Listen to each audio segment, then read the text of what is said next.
Hello and welcome to yet another video. This is the third episode of the story in which Naruto accomplished the impossible. You cannot stop the flow of time. Its will only rotates in one direction. A mere human cannot change that path. This story is from Dorsey. Please support him, her. She is also a digital artist, so please visit her profile. Please like and subscribe to show your support. Let's get the show started. The light of consciousness slowly started to replace the sheer panic, the fear, the darkness, the freezing cold of the dream.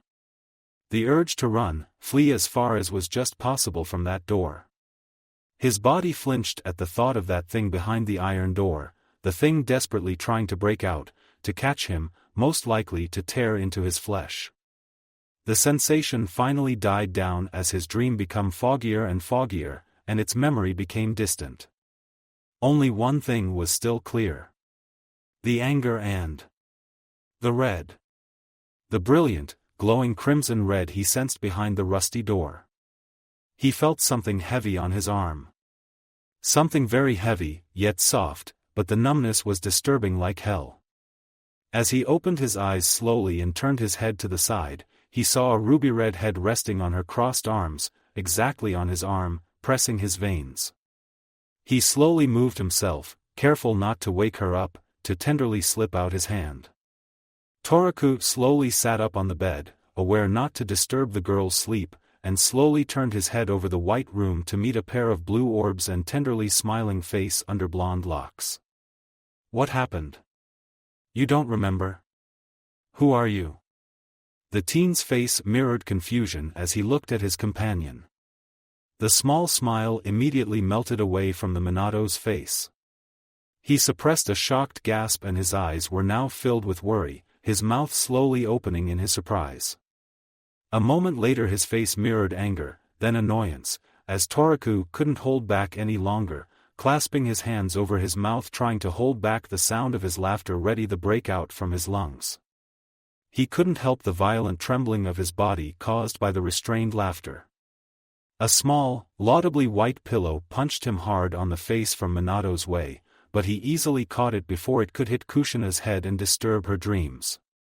After a half-minute of almost soundless struggling, he felt something moving slowly down at his side, and when he glanced down, he met two worry-filled green eyes watching him.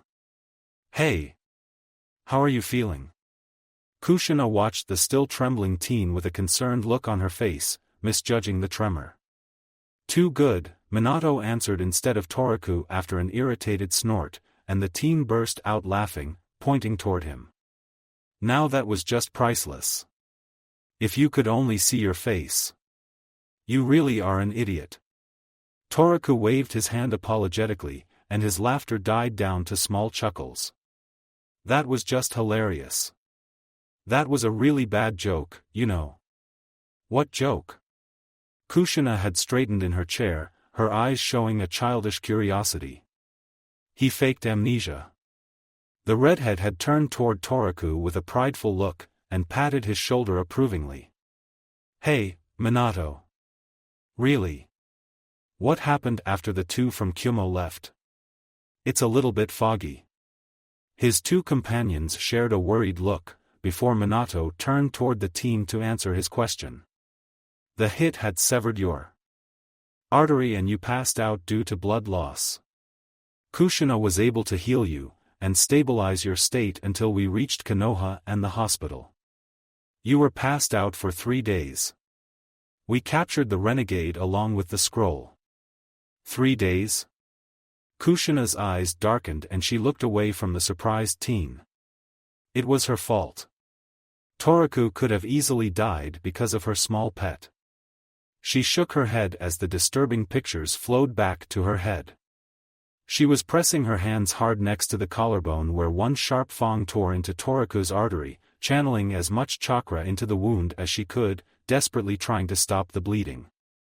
She almost had it, when she felt like someone grabbed her soul, tearing it away from her body, pulling it toward the teen's insides. The familiar red chakra started bubbling around her, moving independently from her will, wrapping around her skin and limbs, surpassing the green light on her hands, moving toward Toraku's body, wriggling like a snake, before she could stop it or jerk her hands away. She saw in slow motion as the tainted crimson-red energy filled him, bubbling in the wound, moving and behaving like lava, melting away the flesh, only to seconds later start to rebuild the tissues from nothing, while Toriku's spine arched in an abnormal curve in his agony, before he passed out. She sighed as she watched how the two blondes argued about Toriku's release date. But she was grateful for Minato that he didn't reveal the truth. What really happened, her disgusting secret, about her little tenant. He shouldn't even be alive, after that tainted chakra got into his system. But the medic said that he was all right, healed completely without any damage to his chakra coils, and the fox's chakra already left his body without any trace that it had even been there. But they couldn't figure out why he wasn't gaining consciousness. After the first set of examinations, they couldn't even point out a date, only that it could be hours, days, or weeks. The whole team had been worrying and someone always stayed next to him, waiting for him to wake up. Even Kakashi. Minato was the most shattered. She knew that despite his suspicious and sudden appearance, he made a soft spot for his newly discovered relative. A troubled sigh left her soft lips and she turned her green eyes toward the Chunin. "Why did you jump between me and the attack?" Toriku cringed his teeth shut and slowly moved his head toward the until now silent Kushina. He knew that this would come, but he also didn't have any answers yet. "I don't know. I wasn't thinking at the time. I could have deflected that attack. I don't know what to say." He looked into Minato's blue orbs, waiting for any kind of hint, or emotion, but his face stayed unreadable. He looked down on his bed and started to play with a wrinkle on the white sheet. Everything happened just too fast, he moved without thought at the moment he saw the attack. Without thinking, without measuring that Kushina could maybe deflect it, or jump out of the way. He knew that was the stupidest thing he could have done, but at that very moment it seemed to be the right thing. And before that, he went against Minato's order. "Kushina, could you please leave us alone for a while?" Minato turned toward the redhead, his face was calm without any emotion to read. Toriku felt his chest squeeze and his heart rate increase as worry took over his mind. Kushina only nodded and left the room, sending a warm, encouraging smile to him. The young Chunin immediately opened his mouth when the door closed behind the redhead, but he didn't have the courage to face his brother. "I know, I disobeyed a direct order. But the thought of having to leave you there. I just couldn't do that. I take full responsibility for my actions." Minato didn't answer, only looked at him with calm eyes. He finally let out a small sigh and moved closer to the bed to take Kushina's previous seat, next to Toriku. "Listen, Toriku. I'm not mad at you. But in the future, consider this, if I give an order, it's because there are causes behind them." Minato let his words settle in, before he continued, "I told you to retreat because Kushina and I could handle those two. Kakashi wasn't ready for that level of opponents, and because we still don't know your full potential. Neither do you. You were reckless. I understand why you wanted to stay. Really. But you not only threatened the outcome of the mission, you menaced your teammate's life. And your own. You told me that you don't want to feel sorrow again, nor do I. The next time I tell you to back off and leave me behind, you will do it." Toriku didn't answer straight away, he was still staring at his lap. He slowly closed his eyes, letting his flying emotions settle down before he finally managed to turn toward Minato and look directly into his eyes. "I can't do that. I won't leave anyone behind. Especially not my family." Minato placed his hand onto his forehead and slowly started massaging his head, attempting to ease away his impending headache. "Toriku, you can't. Please. I don't know who I was, or where I came from, but I know one thing for sure from my past, I wasn't the kind of person who would willingly leave anyone behind." Minato didn't answer, they let the silence fall upon them. Fortunately a nurse opened the door to help them out of their situation, and after a long fight with the team she agreed to speak with the medics about his early release. You should stay here for 1 or 2 more days. I hate hospitals. You'll have to reapply the seals on me if you want to force me to stay here more than absolutely necessary. That actually isn't a bad idea. Very funny. Toraku. We weren't finished with our little talk. But that's enough for today, I think. He only nodded and they didn't share any more words with each other. They left the hospital together in complete silence. Toraku was now sitting next to one of the 3 thick poles sticking out from the soil of their dedicated training ground, where he first appeared in Konoha. After he was finally released from the hospital and arrived back at his apartment, after 2 hours of ceiling staring he decided to take a walk. His legs moved separately from his brain, and in the end he found himself here. It was starting to become late, the sun almost reached the horizon, coloring everything a warm orange, but he wasn't concerned with the time. He was leaning against the pole with closed eyes, enjoying the last warm beams of the setting sun and thinking. He could hear his masked shadow's slow heartbeat near him, lurking behind a mayflower bush. He growled in frustration and started slowly beating the back of his head into the pole's raw surface. Not with force, only to conduct his hopelessness into the innocent rod. He was afraid. Afraid of his own emotions, afraid that he ruined everything when he stated clearly that he wouldn't follow orders if that meant he had to leave someone behind. He was afraid that he lost every bit of trust that he gained during these weeks with one simple sentence. He must think I'm unreliable because of that. And he's right. His thoughts wandered around Minato and Kushina. About family. About his irresponsible emotions toward them. It was strange. He wasn't looking at Minato nor Kushina as family earlier. They were just friends, neighbors, some of the few people he knew. He only knew them for a few weeks, but somehow, when Minato ordered them to leave, something broke inside him. With the adrenaline running through his veins he wasn't even thinking at the time, everything just happened. The words rushed from his mouth without considering them. Family. How could I tell him that? We barely know each other. I don't even know myself. What if I'm really just an assassin, waiting only to strike? To kill him? Waiting only for the opportunity to plunge a kunai into his heart or in the Hokage's? Will I still be myself if I somehow get my memories back? Toraku shook his head slowly. No, that won't be happening. He let out a sigh, when he felt someone slowly approaching him from the woods. Toraku didn't open his eyes nor move an inch as the figure slowly walked next to him to the other pole. He heard the soft voice as the fabric rubbed against the rough pole as the body leaned against it, slipped down on its rough surface and reached the ground with a dull thud.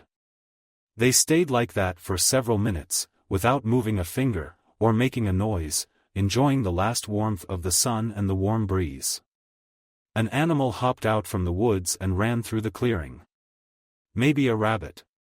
The birds still sang their song on the trees, while the warm breeze played with the branches and the leaves like they were strings of a harp. A cicada, a lonely survivor, or maybe a late riser, joined in the cavalcade of nature's sonata. So, what brought you here, Kakashi? Toraku asked softly without even opening his eyes. I talked to a friend. They stayed in silence, each other in their own thoughts, listening to the world's most perfectly composed music, when finally Kakashi opened his mouth. I wanted to thank you. Thank me for what? What you did in Kyumo for Kushina. I wasn't fast enough to reach her. I made a complete idiot of myself. Perhaps, but still.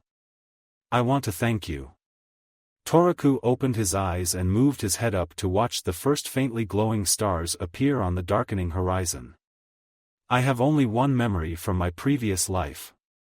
Kakashi stiffened, but stayed silent, listening to Toraku who was speaking slowly, weary, leaving long spaces between his thoughts struggling with himself. It's about a blonde girl.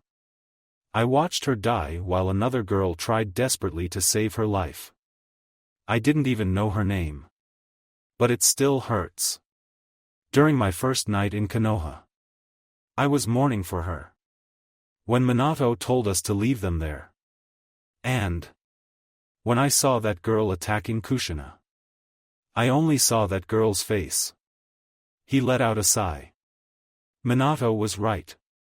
I'm reckless. Kushina is strong, she could have deflected that attack. And someone could have died there if the enemy hadn't backed off. I'm a useless shinobi. The blonde teen softened his voice, almost whispering as the words left his mouth slowly, leaving long spaces of silence between the sentences, unsure of himself. That I disobeyed a direct order. How could I gain yours or Minato's trust if I can't even follow a simple order? Toraku let out a weary sigh and leaned his head onto his hands, which was resting on his knees at his chest. But still, I feel that was the right thing to do, Dadabayo. I don't even know why am I telling you this. Kakashi didn't answer right away, just let himself dive into his own thoughts, before he opened his mouth after a long, silent minute. Someone told me something not long ago. Those who break the rules and regulations are called trash. Toraku turned his head toward the Jonin and let out a sigh. Now that's it. Here it comes. Kakashi leaned forward and moved to sit cross-legged, resting his hands in his lap. But those who don't care about their companions are even worse than trash. The young Jonin finally turned toward Toraku, and he was sure that if he wasn't wearing a mask, he could see a soft smile on his face. But the emotion still came through his only visible eye as it smiled at him openly, which made the teen's mouth finally turn up. Kakashi's right hand had slowly raised from his lap and stopped in midair, waiting for his own. Toraku grabbed the Jonin's hand and let him shake it slowly and tenderly. Welcome to the team. Thanks. The blonde let the smile grow into a grin and let his hand drop down. They stayed in silence for several moments, each shinobi now looking up to the almost ink-black sky, watching as the amount of faintly glowing stars increased, spotting the sky with their white shine. Who said that? It was Obito. Kakashi stayed in complete silence for a long minute, weighing his thoughts. He told that to me when I was about to leave Rin behind in favor of the mission. Toraku raised an eyebrow and turned toward Kakashi.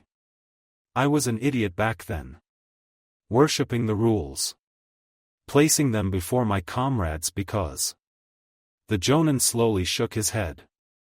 But after that day, when Obito, something changed inside me. I'd happily become trash if I could save someone. They stayed in silence, each one in their own thoughts about what had been revealed. You know, if you and Obito would have had a chance to meet, I'm sure you would have gotten along well. He was the same as you. An incredible person with great talent? No, an irritating, loud-mouthed moron. Kakashi let out a weary sigh. Sorry for my behavior before. I was acting like a. The boy looked up behind his silver locks, looking for the word he wanted. Jerk? Idiot? Kakashi rolled his eye at the offered words, then he just shrugged in the end. Yeah. The two boys stayed in silence before the both of them burst out laughing loudly on the clearing. Toraku knew that this was the start of something really good. He felt a great burden fall from his shoulders and his frustration flushed away. However, it wouldn't last long. After he came home from the hospital, he didn't have a chance to speak with Minato. However, he was the one who stated that the conversation wasn't over yet, but it was already the second day and Minato was nowhere to be seen. He was definitely avoiding him, masking his chakra. A sigh left his mouth as he moved his hand to knock on his neighbor's door as his last attempt for today to catch the blonde. He wasn't surprised when he saw the green-eyed Kushina in the doorway instead of his own reflection. Sorry. He isn't home yet. I see. He let out another disappointed sigh and started to turn to leave. Hey. Despite him not being here, you can come in. I just finished making dinner, and I really don't want to eat alone. Toraku looked back at her with an unsteady glance, but before he could speak a word he felt a soft hand on his wrist. Come on. I won't bite your head off. He slowly nodded and followed Kushina into the apartment and sat down at the small dining table. Blue orbs followed her movement as she grabbed the plates and the big bowl of roasted beef and put it down on the table, before she finally settled down at the other side of the table in front of him. They ate in complete silence in an absolutely unusual way. When they were together they were the loudest duo. Picking on each other, laughing, and then picking on somebody else to laugh at him or her together. Toraku squirmed in his seat, uneasy at the awkward silence, trying to finish his meal as fast as he could to run away from this surreal situation. What do you want to talk about with Minato? Toraku blinked in his surprise. He wasn't expecting anything this direct. He carefully thought over what he wanted to unfold to Kushina before he answered. I want to settle things with him. I have a lot on my mind since our last mission, about our relationship and this whole brother thing, and about my actions at that time. I want to speak with him truthfully. You know. He's frightened. He was never afraid of anything, but now he is, because he's tiptoeing in the dark. He's unsure and he's worried because he doesn't know what he should do. Toraku frowned. I don't really get what you mean by that. He was frightened back at Kumo when you passed out. He was worrying himself sick when you were in the hospital, unconscious. Until our mission, he was trying to stay professional in your sensitive case, trying to deny his own feelings, but this incident opened his eyes. He's avoiding you because he doesn't want to face his own fear. Do you know why he told you two to back off? Toraku shook his head. He ordered you to back off to protect you. You and Kakashi. He was unsure of himself, of his own leadership, unsure of your abilities. After Obito's death, he pledged that he wouldn't lose another person. Someone precious. Someone from the family. Family? Toraku flinched and glanced back with wide eyes at the softly smiling Kushina. Yes. You know, sometimes he calls you brother unconsciously when he talks about you. She let out a soft chuckle. Minato would kill me if he realized that I told you this. It's okay, I won't tell him, and I'm grateful about this, because at least I know that he has the same feelings as I do. Kushina stayed silent, not daring to cut off Toraku, who buried his face into his hands. I'm afraid, Kushina. I'm frightened of losing everything again. I don't know how I should handle him. At first I tried to speak and behave as if he was just a friend.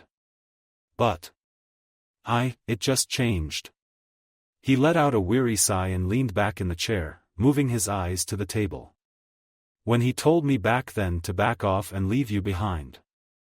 I don't know. Something broke inside me. And now I'm confused. I don't know what to do. I spoke with Kakashi 2 days ago. About Obito. I made the decision of what I thought was right. But that I disobeyed the order, and I also told him that I will always disobey in the same situation. I fear that I lost the last tiny bit of trust one managed to gain from him. From you. And he let out another sigh and ran his hand through his blonde locks. I don't want to seem unreliable, but I just made that a self-fulfilling prophecy. He let out a low chuckle, his eyes now fixed on his empty plate in front of him. It's funny. What? It wasn't even 2 weeks ago that I lectured a small kid about irresponsible ninjas. That they are reckless and they will end up dying early. Hee. I lectured a small child about how to behave, but I can't even listen to my own advice. They stayed in silence for a long moment before Toraku continued, but you know what? If that's the cost, it's worth it. If I have to die early to save someone, I'll pay that price. I'm glad that you're unharmed. And I'll do it again and again if I have to. Toraku finally looked up from the table to meet Kushina's green eyes and the soft smile on her face. The smile, filled with love and care, which immediately warmed up his whole chest, and in the end his whole body from his head to his toes, just like in the foggy memory when they first met. "You're a special young man, Toraku." "A special but still idiotic shinobi," a new voice said. Toraku jumped out of his seat and almost fell flat on the floor when he flung around to face with the newcomer, pushing over his seat in the process with a loud thud. He recognized that voice anywhere. The blonde source was leaning against the doorframe, his hands crossed in front of his chest with a soft smile on his face. "How long have you been standing there?" "Long enough."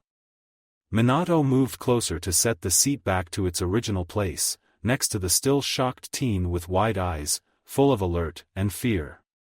Kushina gave a small smile and left room without a word, heading toward the small balcony to give some space to the blondes. "But you aren't the only one. I would like to apologize. For, being an idiot." Toraku didn't dare to move, he just stared down at the blonde who was now sitting at Kushina's previous place. "I'm sorry. I was a fool. I should be grateful to you, because you protected Kushina. And instead of thanking you, I lectured you. And it was undeserved." Minato glanced up at Toraku, waiting for any kind of reaction, but seeing the lack of it, he just continued, averting his glance from the teen. "I came from seeing Kakashi. He yelled at me like a maniac. I never thought he could do something like that. That reserved child. But it was necessary to realize that I was wrong, that you aren't children. You are shinobi of the leaf, and I should trust in your abilities. I was wrong and selfish to order you to leave us behind. I thought only about myself and my own feelings, not even considering you too. I also abandoned my own advice, that the most important thing is teamwork. You will never be forced to disobey. Because I'll never force you to abandon your comrades again. So once more, I'm sorry." Toraku slowly opened his mouth hesitantly to say something. Anything. But his mind stayed blank and he shut his mouth, while Minato slowly turned his head to meet his eyes. His frustration immediately melted away again when Minato's azure blue orbs pierced his own, leaving nothing more than another warm sensation in his chest. A small smile ran across his face and he sat down in the seat again, leaning onto the table. "I don't think you are unreliable, because I know now that I could safely trust anyone's life in your hands. But you're still reckless about your own well-being. I won't deny I am, and I will always be if it's about a life I could save." Minato didn't answer, only smiled at him. Toraku let out a relieved sigh. They stayed in total silence for a few minutes, sitting together without a word until it started becoming oppressive. "So, what will we do about this brother thing?" "Only what we want to become of it." "Oto. That was weird, Aniki. That was also weird." They smiled at each other softly, then the smile slowly grew to a grin, then a chuckle, and at the end the two blonde shinobi were laughing uncontrollably next to the small table. A red tuft peeked into the room to stare at the scene in disbelief. "That was a fast reunion, Minato chuckled and waved to Kushina to come closer, who immediately obeyed and hopped into the blonde's lap because of the lack of the seats. "So, I see the peace settled again. You hungry, idiot number 2? The redhead turned to Minato cheekily, who just nodded in response, earning a big bowl of roast beef for himself as they moved toward the living room where they could settle down much more cozily. Before they could start their conversation, a dull knock could be heard from the door and Kushina returned with a confused Kakashi at her side, eyeing the two blondes sitting next to each other, chatting and joking like nothing had happened before. Sensei, I came to deliver another kick to your ass, but it seemed you were faster." Minato just chuckled and pointed toward an empty chair. "So, now that we're gathered like this, let's see. Toraku, you told me that you would show me that small barrier tag of yours. Toraku blinked and turned toward Kushina. I did? Sure. Why? Is it some kind of a secret? He shook his head and smiled at her. No, of course not. I'll go get one for you. It's okay, leave it to me. Where are they? In my pouch next to the door. Toraku turned to his side to get his keys, but when he turned back holding his keys into the air, the blonde next to him disappeared. He could feel the vein in his forehead starting to throb violently, waiting, only for his brother to reappear in the next second in the middle of the room, holding the open pouch in his left hand, while the right was already digging into it searching for the tag. Minato, a sullen grunt left Toraku's mouth, his eyes narrowing to a thin line. You put a mark inside my apartment? Without my permission? Minato stepped back and nervously eyed the angry teen, letting an embarrassed smile run across his face. Sorry? Toraku shut his eyes until he was now grimacing and ran his hand through his hair, ready to tear it out in his frustration, but only a loud, animalistic growl left him. He dropped his hand into his lap and snapped his head toward idiot number 2. Have you ever heard of privacy? Never mind. I don't even need an answer. Minato chuckled and sent an apologetic smile to Toraku, handing over his pouch, who in the end just shook his head slowly and rolled his eyes. He immediately found the small paper tag from the right pocket and handed it to Kushina. Wow! Now that is a very unique design. I never thought to use the Guardians of the Beams like that. The problem is, that you can see, that it could safely counter only one attack. And only up to a medium B level at this size. But if I made it bigger it wouldn't be so easily controlled in a real fight. But that is still a very useful tag. Kakashi thoughtfully eyed the small paper in the hope to understand what they were talking about, but in the end he just shrugged and turned to Minato. Sensei.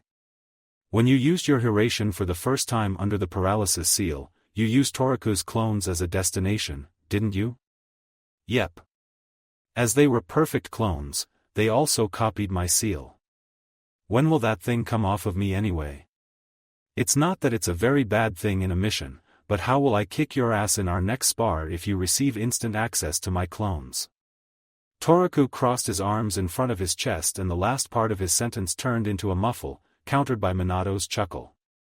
Can I count it as a challenge for a spar? Toraku only answered with a wide grin. I've learned a lot since our first match, you know. I also want a rematch. Kakashi folded his arms and gave a cocky glare toward the blonde with his only visible eye. Minato gave a warm smile to the blonde teen and started to chuckle. You've become quite the popular sparring partner. Because I'm just that amazing. Minato rolled his eyes in response, but he took notice of Kakashi's wondering eye on Toraku. Why did you collapse to the ground at that time? Toraku blinked in his surprise to hear that question from Kakashi. Another flashback? Minato asked from the blonde curiously, who just shook his head. Actually no. Just a headache. But quite a vicious one. I thought my brain was going to explode. Minato nodded. How did you find their captive inside that barrier? Minato now turned his curious eyes to the blonde in wonder. I went after the smell. I mean my clone, underground. That barrier seal was really quite something, but it wasn't as secure from its underside and his smell leaked into the ground. My nose is pretty good, you know. After you knocked out the guard it was still hard to deactivate that seal. The yellow flash of Konoha nodded in acknowledgement. Toraku let out a sigh and was now looking at Kushina. I really hoped that I would see you in action, Kushina. I'm eager to see you fight. I'm too special to display my skills. The redhead gave her answer with a cocky wink and earned rolling eyes from Minato. I don't want to seem rude, but I've had a long day and I'm about to collapse. So if you don't mind, could we continue this little chit-chat tomorrow? Minato let an apologetic smile run across his features. Oh, sorry. Of course. Toraku instantly got up from the chair and the two boys left the apartment, leaving the couple alone. Minato let out a weary sigh and he moved toward the bedroom, collapsing onto the bed face down in his clothes. The redhead followed him and sat down onto the bed next to his head. You should at least take off your clothes. Minato turned his head toward Kushina and answered with a cocky smile. That task is waiting for you, my love. Kushina rolled her eyes at the statement and pelted his head with a pillow she was about to fluff up. Minato chuckled and moved to sit on the bed to remove his clothes. The woman eyed his back in silence for a minute, watching him as he started to get rid of his garments. Why did you lie to Toraku? The blonde froze in his movement to take off his shirt, and after a long moment, he slowly continued. About what? You told him that you would trust anyone's life in his hands. Have you ever heard that eavesdropping is impolite? Kushina didn't answer, and Minato let out a weary sigh, turning toward the woman on the bed. I don't know. Maybe because I want to believe it. Minato. You give him false hope. What are you expecting from me, Kushina? Tell me, what? To tell him the truth? The truth that I don't know how to feel about him? That maybe one day I'll be the one who slices his throat open? I know you don't trust in him. But he tried to save my life. And you can't deny it. He's working really hard to gain your trust and acknowledgement. Consider your own words, that he's now a teenager, as confused about your whole situation as you. Don't make it worse. I'm aware that you're already attached to him, it doesn't matter how mad you are trying to deny it. Yes, I'm attached and this is the problem. I know my responsibilities. Believe me, I know very well that maybe one day I have to kill him. Kushina. You know very well that he was suspicious enough from the start. Then this whole relative thing. You know very well what it could mean, don't you? Then why are you acting like a caring big brother databane? Because I want to believe that I'm really his brother. Minato snapped with a raised voice, his face turning into an irritated frown. Then choose. The blonde's anger melted away, confusion replacing his frown. Between what? Choose one option. Be his brother, or be one of his superiors and judge, but don't play this two-sided game anymore with him, because it's disgusting. I'm ashamed of the way you're acting, databane. I thought you were a direct person who never wore a mask. Oppressive silence fell onto the room as Minato let the words sink into his own thoughts and calmed his intense nerves, burying his head into his hands and letting out another sigh. Kushina didn't interfere. She wanted Minato to finally open up to her. To open up and express his doubts, his thoughts, because they didn't speak about this properly ever since the Sandaime revealed their blood relation and she saw that Minato was struggling between his own emotions. Since then, he really liked the boy in the first few weeks, they become fast friends and he had a really good effect on Minato after Obito had died. That was the only thing that left the spirit burning in him. Their meetings, his visits, and the boy's small jokes. The blonde had spoken a lot about him, and she also became very curious about him. And when they finally met, she felt like she found something long lost in herself. Something warm inside her, and for a long moment she finally felt whole. Even that damn fox disappeared from her mind until their last mission. Kushina watched Minato with worried eyes. She knew Minato's trust disappeared within a blink of an eye, when his relation to Toraku was revealed, and Kushina also knew what this could mean. However, she couldn't think about this possibility. She didn't want to think about it. That sweet boy was only an assassin who was after Minato's life. During the years of war, Minato gained a lot of enemies, especially from IWA. Toraku was perhaps a part of a very well-prepared plan. Somehow they found a relative, his long-lost brother, and perhaps they trained him for that very moment. Kushina let out a sigh and leaned toward Minato to gently stroke his hand. The blonde didn't move from his frozen state as he was lost in his own small world, in his thoughts about Toraku. Minato. I'm thinking, Kushina. Then tell me. What are you thinking about? I don't know. It's just too complicated. Everything was so perfect until 2 months ago. I wasn't worried about death, about my own possible assassination. He finally lifted his head from his hands, looking at Kushina with weary eyes. He looked a decade older. Help me. What should I do? Enjoy your time with your new brother.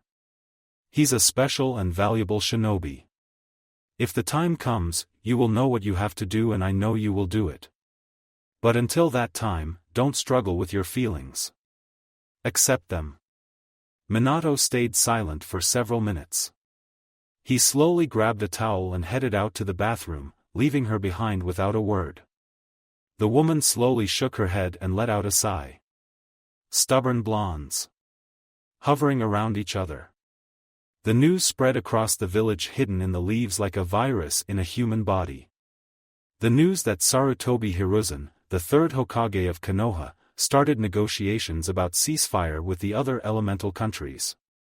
The missions onto the battlefields were delayed, the guard posts at the borders were fastened, leaving more waiting shinobi at the village than it could handle because of the lack of assignments.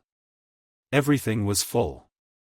The bars, the restaurants, and the biggest annoyance for the trio of 2 blondes and a young silver-haired jonin, every available training ground was occupied. Well, any other suggestion to kill some time? Toraku turned toward his companions after he let out a disappointed sigh at the most far-out training ground of Konoha. Before any of them could speak, an eagle appeared in the distance, approaching the small group. The majestic bird floated on the winds without movement, slowly hovering around Minato high in the sky. Minato carefully watched the predator and sighed. Well, our wish is granted, it seems. We're heading to the Hokage Tower. Toraku looked at Kakashi in confusion with a raised eyebrow, and the jonin pointed upwards to the eagle. That is a summoning sign for jonins from the Hokage, and as it is concentrated on Minato, he wants to see him. I see. Come, we are going together, then you can go wherever you want. Minato grabbed the shoulder of his 2 companions and disappeared from the small path with a flash of gold and silver. The trio reappeared in front of the Hokage's desk with a second delay. Toraku rolled his shoulder to ease the aftereffect of the technique, and moved his head to the side to see a tall man with straight, waist-length black hair on his left looking at Minato with narrowed eyes and folded arms. Moments later his sight moved to Toraku without moving his head, and he couldn't help the expression on his face as he frowned when his blue orbs connected with his amber-colored ones. Toraku couldn't avert his gaze from the split pupils as he suppressed a shiver when he felt a drop of cold sweat slowly running down his back under his clothes. His brain emptied, and black dots appeared in his eyesight, masking the purple marking on the unnaturally pale skin. At the back of his head, he felt as his hands begun shaking, and he immediately squeezed his hands into fists with his last resort of self-control. He distantly felt as his nails painfully plunged into the soft flesh of his palms as anger started to rise inside his veins. Dizziness floated into his brain, his sight was filled with the amber eyes with the split pupils. Something started boiling inside him, bubbling deep in his veins. Toraku felt as the world started to split out under his foot, the surroundings became only a distant feeling, and the black dots slowly started to overwhelm his eyesight as his fury increased, leaving nothing but the 2 yellow orbs. Orochimaruzen. Toraku suddenly snapped out from his temporary stasis as the familiar voice echoed inside the office. Minato-san, the man greeted him without moving his eyes from the young teen, who couldn't suppress a shiver when the cold voice of the man reached him. The man finally moved his eyes from Toraku to meet another identical pair of azure blue orbs. I heard you had a very interesting new companion. And indeed he is a fascinating young boy. The pale shinobi's face moved to an animalistic half-smile, and he slowly opened his mouth to lick his upper lips with his tongue. Another drop of cold sweat ran down on his spine, and he couldn't restrain his movement as he stepped back from the pale man, almost bumping into Minato. "I also heard you took apprenticeship over a young girl, Orochimaruzen," Minato replied with a chilled voice, not bothering to mask the icy cold tone of it. "Yes, the rumors are true. Enkakan is a very promising young kunoichi. Your conversation is fascinating as always. But we have serious business here, so please." Finally, every eye turned toward the table where Sarutobi rested his chin on his joined fingers, leaning on the desk. The three newcomers bowed and greeted the leader of the village politely, and Minato dismissed his team immediately. Toraku looked over his shoulder from the doorway and he connected his blue orbs again with a narrow pair of amber-colored ones. He quickly averted his gaze and almost fled from the office. Toraku glanced down at his hands to note that they were soaked in sweat and still trembling a little. He quickly shoved them into the pockets of his slacks to hide them from sight and jogged after Kakashi, who almost reached the stairs leading outside. The two young shinobi slowly walked down the passage leading out from the tower. When they finally reached the open air, Toraku lifted his head toward the warm sun. He felt like he was frozen deep inside his body to his bones, and he gratefully drank in every warm beam of the afternoon sun. He finally looked down at Kakashi to meet his eyes. "Don't be too hard on yourself. I also freaked out when I first met him."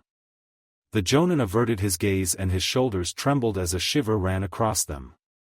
"I hate that snake. I always felt chills running up and down my back when he looked at me with his creepy eyes." Toraku watched his companion with curious eyes and opened his mouth. "Who is he?" "He is one of the three legendary Sannin, the students of Hokage-sama. A very powerful shinobi." Toraku only nodded in understanding, and he glanced up for a last look to the Hokage tower, then followed the already leaving Kakashi without a word. He couldn't avert his thoughts from Orochimaru, and he felt another cold tremble building inside his spine. When the two young shinobi left the room, Sarutobi was finally left alone with the two men in the office. A quick motion with his arms and Minato felt as four imperceptible chakra signatures disappeared from the room as the Hokage's personal ANBU guard dismissed from the office. "Well, this is going to be a serious talk." Sarutobi slowly reached for his pipe, knocking out the remaining ashes without scattering any of it onto the desk to replace it with fresh tobacco with his experienced hands. He snapped his fingers and blue chakra flames appeared on the tip of them to light his pipe. After 3 small puffs of the smoke, the old Hokage leaned back into his chair, eyeing the two shinobi carefully, then motioned toward 2 chairs in front of his desk. After a minute of complete silence, he closed his eyes to gather his thoughts and slowly lowered his hand with the pipe onto the desk. "As you know, I sent out delegations to the elemental countries to negotiate a peace treaty." The two shinobi only nodded and Sarutobi raised his pipe for another puff. "The end of this war is near, and with that there are other important matters that must be taken care of." Toraku suddenly jerked up from his bed, facing the window in front of him. The plain moonlight leaked inside the small room, painting everything in silver. The boy slowly leaned forward to sit crossed legs and buried his head into his laps, trying to calm down his quickly beating heart. After a long minute his panting died down as he caught his breath, leaving the room in complete silence except the distant tick of the clock. The drenched shirt was sticking onto his skin like glue, a shiver ran down on his body from the disgusting feeling. A sigh left his mouth as he peeked at the alarm clock next to the bed. 3 in the morning. Damn. He leaned back as he closed his eyes again in the hope that maybe his adrenaline-flushed body could still settle down and fall back to sleep again. He threw out the idea. It was impossible for his alarm-ready body to sink back into a dream. Maybe into another nightmare. He shook his head to ease the already slowly vanishing scenes of him struggling in a sewer in ankle-deep water, the rusty door without a handle and that thing behind it, grumbling only meters from him. Another sigh left his mouth and he slowly headed towards the bathroom for a life-saving shower. A small group gathered in Minato's apartment as it was a direct order from him to be there exactly on time, especially underlined for Kakashi who, to everyone's surprise, showed up on time. The whole team and Kushina were sitting impatiently in the living room waiting for the one who ordered absolute punctuality. The redhead seemed to be the most irritated, given how she was sitting on the couch and leaning against her palm while she tapped her cheek with remarkable speed. "If he doesn't arrive soon, I'm going to kill him. He will be expelled from the bedroom to sleep on this couch if he doesn't appear in the next 30 seconds. Toraku and Rin shared a low chuckle at the rambunctiousness of Kushina. The always stoic Kakashi doesn't confute his name as he just rolled his eyes, picked up a glass of water, and turned towards the group. "Nobody knows what he is up to with this little gathering?" "Nothing, he just gave the instructions and then disappeared without any word." "The same for me." Toraku nodded in agreement with everyone else. A moment later Toraku smiled when the familiar chakra signature reached them from the bedroom. "Sorry, I was detained." Minato let an apologetic smile appear on his face as he moved closer to the group. "You know, you were only 3 seconds from sleeping on the couch," Toraku added cheekily and glanced toward Kushina who nodded and sent an angry look to Minato. "So why are we here, sensei?" With curiosity in her eyes, Rin looked up at the blonde who started grinning from ear to ear, gathering confused looks from everybody. "I asked you to be here because Kushina lost a bet." "What the hell are you talking about?" Kushina snorted and looked up at him with an annoyed look, but Minato stayed silent. "We are here for an idiotic bet?" Toraku muttered, giving an angry glance toward the still grinning Minato. Kakashi and Rin stayed silent while frowning. The blonde's smile became almost hysterical and Kushina stared at him with the biggest frown she could manage before she slowly asked. "Exactly which bet are you talking about?" "I'm talking about the bet." The frown slowly melted away from Kushina's face and replaced by a suspicious glance, earning confused look from everybody else in the room. "You mean the bet?" Minato nodded, still grinning like a maniac. "No way." Kushina's mouth slowly opened, her eyes widened, locked onto the blonde. "Oh, yes, the Sandame had talked me yesterday and offered it." Silence filled the room, leaving the still smiling Minato at the middle of the room. Within a blink of an eye, in a speed which Minato could also envy, Kushina burst out toward the blonde, clinging onto his neck and sending them down to the floor. Kushina and Minato were the main attraction for the rest of the team, who looked back and forth from each other's confused faces toward the other scene where Kushina was sitting on Minato's chest, laughing hysterically. Toraku cleared his throat to gain their attention with lack of success. The 3 teens patiently waited until the hysterical laughter were reduced into small chuckles and the 2 shinobi finally regained themselves from the floor. "Sue, would you mind to tell us what the hell that was?" Toraku was the first to ask with a wondering tone toward Minato, who never stopped smiling. "The successor of the 3rd Hokage is chosen Databane." Kushina answered beside Minato, who was holding his side because of the laughter. "You. What I thought happened actually did?" Kakashi threw away his stoic face, his eye now wide, and he pointed a trembling finger towards the blonde's chest. Toraku moved his head around with a confused look, then focused on Minato, who bowed theatrically with a tawdry hand movement, still grinning. "Let me introduce the 4th Hokage of Konohagakure no Sato, Namikaze Minato." After a second silence, everyone but Minato burst out at the same time, rotating unbelief, congratulations and questions. Hey, just one at a time. I can't follow you."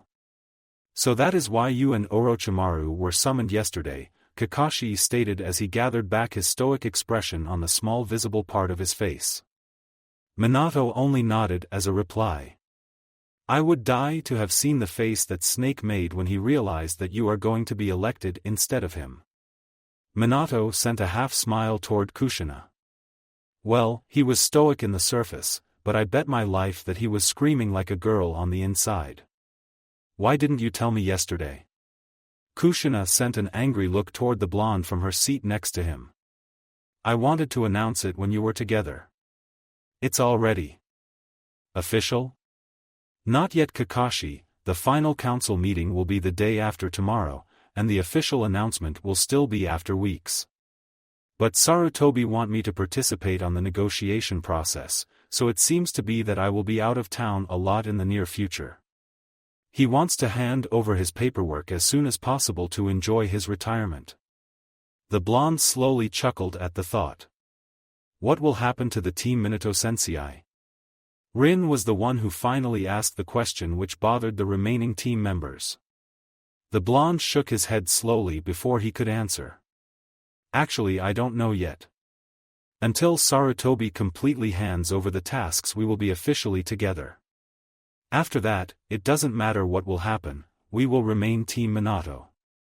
The elder blonde looked back with a soft, bittersweet smile. He also thought about this. There was no way that his referenced small team would stay together too long.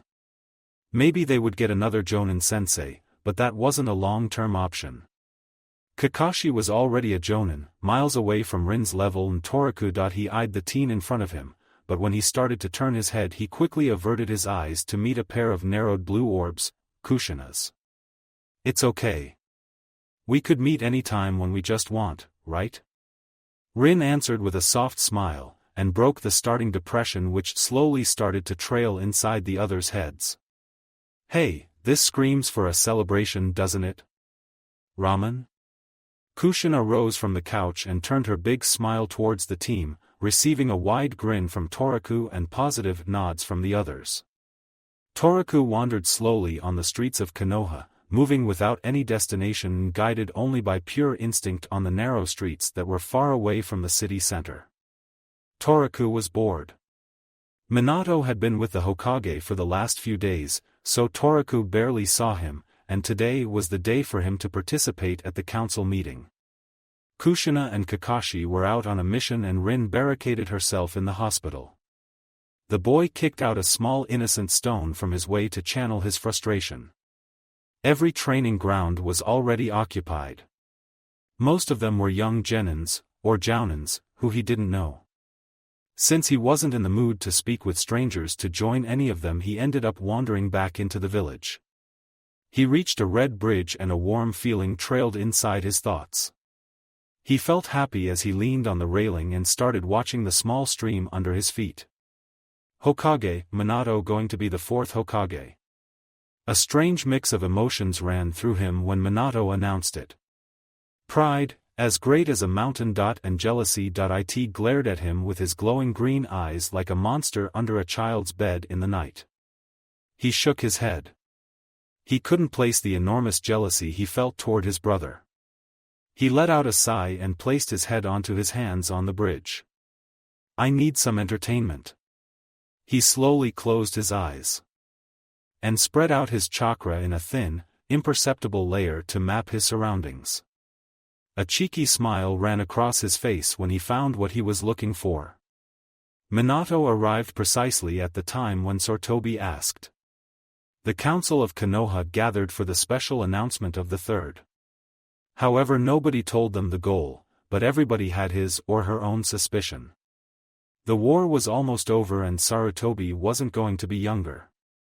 Perfect time to elect a new Hokage who could lead the village out of the shadows of the war and gain new allies. The two men slowly approached the round meeting room where the council members had already gained their seats. Minato stayed in the background while Sarutobi moved to the highest chair placed in front of the door to the right of his two advisors and old teammate. The clan representatives, the leader of the Shinobi forces, sat around curved tables waiting patiently for the old man to finally settle down. Sarutobi cleared his throat before he started. Thank you for your attendance.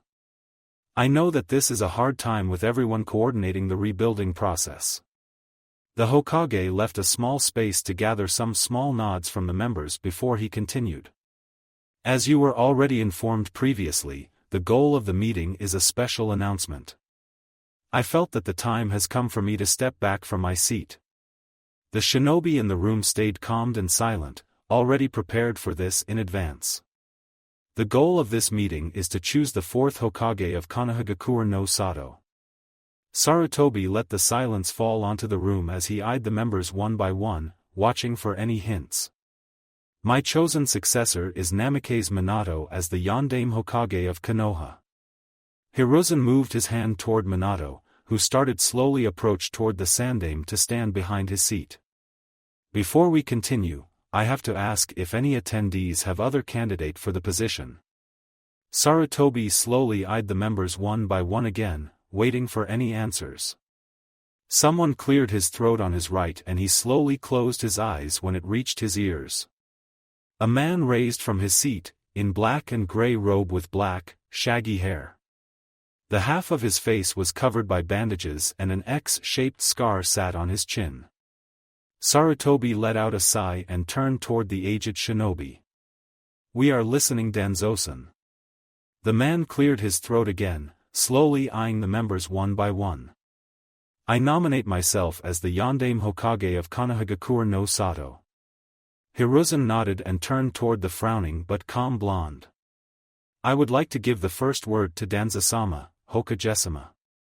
Minato bowed politely toward the standing man who nodded and slowly moved toward the center of the curved tables. His stoic expression never left his face. "I nominated myself because Namikaze is not suitable for this position.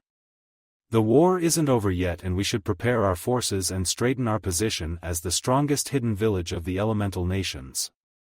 He is the student of Jiraiya, the Toad Sannin, who was the student of our current Hokage, known as a liberal leader and unfortunately not a strong one. I'm confident that Jiraiya passed the same lecture on to his own student. The other Kages are all forceful and fearsome leaders and Konoha can't allow herself to show any weakness in times like this." Danzo turned around to face with each council members and the stoic face of Sarutobi, carefully avoiding the emotionless face of Minato, while he let his sentences settle down before he continued. "Konoha maybe will come out from the war on the winning side, but you already know what the price was. Dozens of young and talented shinobis died on the battlefields because Sarutobi didn't send more troops, despite the fact that Konoha's genin forces were not used." Sarutobi frowned at the statement, but he stayed in total silence while watching the man with curiosity in his eyes. Eventually he cleared his throat. "Danzo-sama, I would like to remind you that the purpose is this meeting is to elect our new Hokage and not to criticize my war tactics." A half-small smile appeared on a man's face at the right of Sarutobi. He was the Jonin commander, the head of the Nara clan and also the strategy advisor of the Sandaime. He had his dark hair tied up into a spiky ponytail with two long scars running across his face. "It is essential to criticize your strategy, because if our new leader will be Namikaze, he will have inherited the same aspects. We have a powerful weapon, a great tool amongst our leaders, and it wasn't used properly. We have the power of a bijou, and the Ninetails vessel wasn't sent to direct battle during the years of the Third Shinobi War. We cannot allow Konoha to become weak after the war, or else she will be an easy prey to the other nations. We have to reinforce the current soft laws and straighten ourselves with a forceful and experienced leader and not someone almost out from the academy." Danzo slowly turned around one more time before he left the center of the table and moved back to his seat. The blonde felt his blood start to boil when Danzo talked about Kushina as a weapon, a mere tool of the war. He hardened himself and calmed down his increasing rage, concentrating to suppress the rising killing intent toward Danzo. Sarutobi nodded toward Minato, who replaced himself in the center after he let out a long breath. He politely bowed one more time to every direction. "It is true that the war isn't over yet. The hard part is just starting with the negotiations, which could give lifelong enemies or also new alliances. The Kages and the representatives need a well-known name and not a faceless shadow, who almost never appeared in public nor took any real part of the previous fights." Minato led a small silence before he continued, facing the narrow eyes of Danzo. "The responsibilities of a Kage are to sacrifice everything for his village, and it couldn't be done from the background. I was at the battlefields, I saw the enemies and met the Kages. Maybe I am young, but I am not inexperienced in the life of the shinobi by watching it from the shadows. The strategy of the Third Ninja War was made to save as many lives as we just could. If we had sent out the newly formed genin teams without any real experience, they would be dead. Yes, maybe some of our higher-ranked shinobi would have survived, but it would have come at the cost of our next generation. He turned around again. Danzo-sama said that Konoha needs a forceful leader who will lead the village into a completely military state. The Yondaime Hokage of Konohagakure no Sato should serve the welfare of his people and not the other way around. Shinobi are not tools of power. There are enough names on the memorial stone. Konoha needs someone who will lead the village out from the darkness of war and not deeper into it. You speak about yourself as the light. Danzo stated calmly without any expression. I am the yellow flash of Konoha. I am more the light which warms up the leaves than the roots growing under the shadows. Danzo's only visible eye twitched at retort. A real shinobi remains anonymous. Hiding in the shadows, waiting patiently, that is the true form of a ninja and not open to the word, spreading around his jutsus. Maybe the shinobi world needs change, Danzo-sama. Changes that someone who was raised by the old world cannot afford. Danzo didn't make any comment and Minato tapped his own shoulder in his mind. Thank you for your time. Minato bowed once again and moved back to his original place next to Hiruzen, who by then was slowly eyeing the members again. If there are no more questions or comments. Sarutobi waited for a few seconds, waiting for any movement. When nothing came, he nodded, more to himself than to the council members. I hereby open the vote. I, Sarutobi Hiruzen, as the Sandaime Hokage of Konoha and the leader of the Sarutobi clan, support Namikaze Minato as the Yondaime Hokage. The old Hokage turned to his right, waiting for the other members to vote. I, Nara Shikaku, as the representation of the Nara clan and as the Jonin commander of Konoha shinobi forces, stand for Namikaze Minato as the fourth Hokage. ANBU will follow Namikaze Minato. The blonde let a smile spread across his face when he heard the short statement of the ANBU captain. An ANBU will always stay ANBU. Never out of the line. As the delegate of the Uchiha clan, I, Uchiha Fugaku, support Shimura Danzo as the new leader of the village.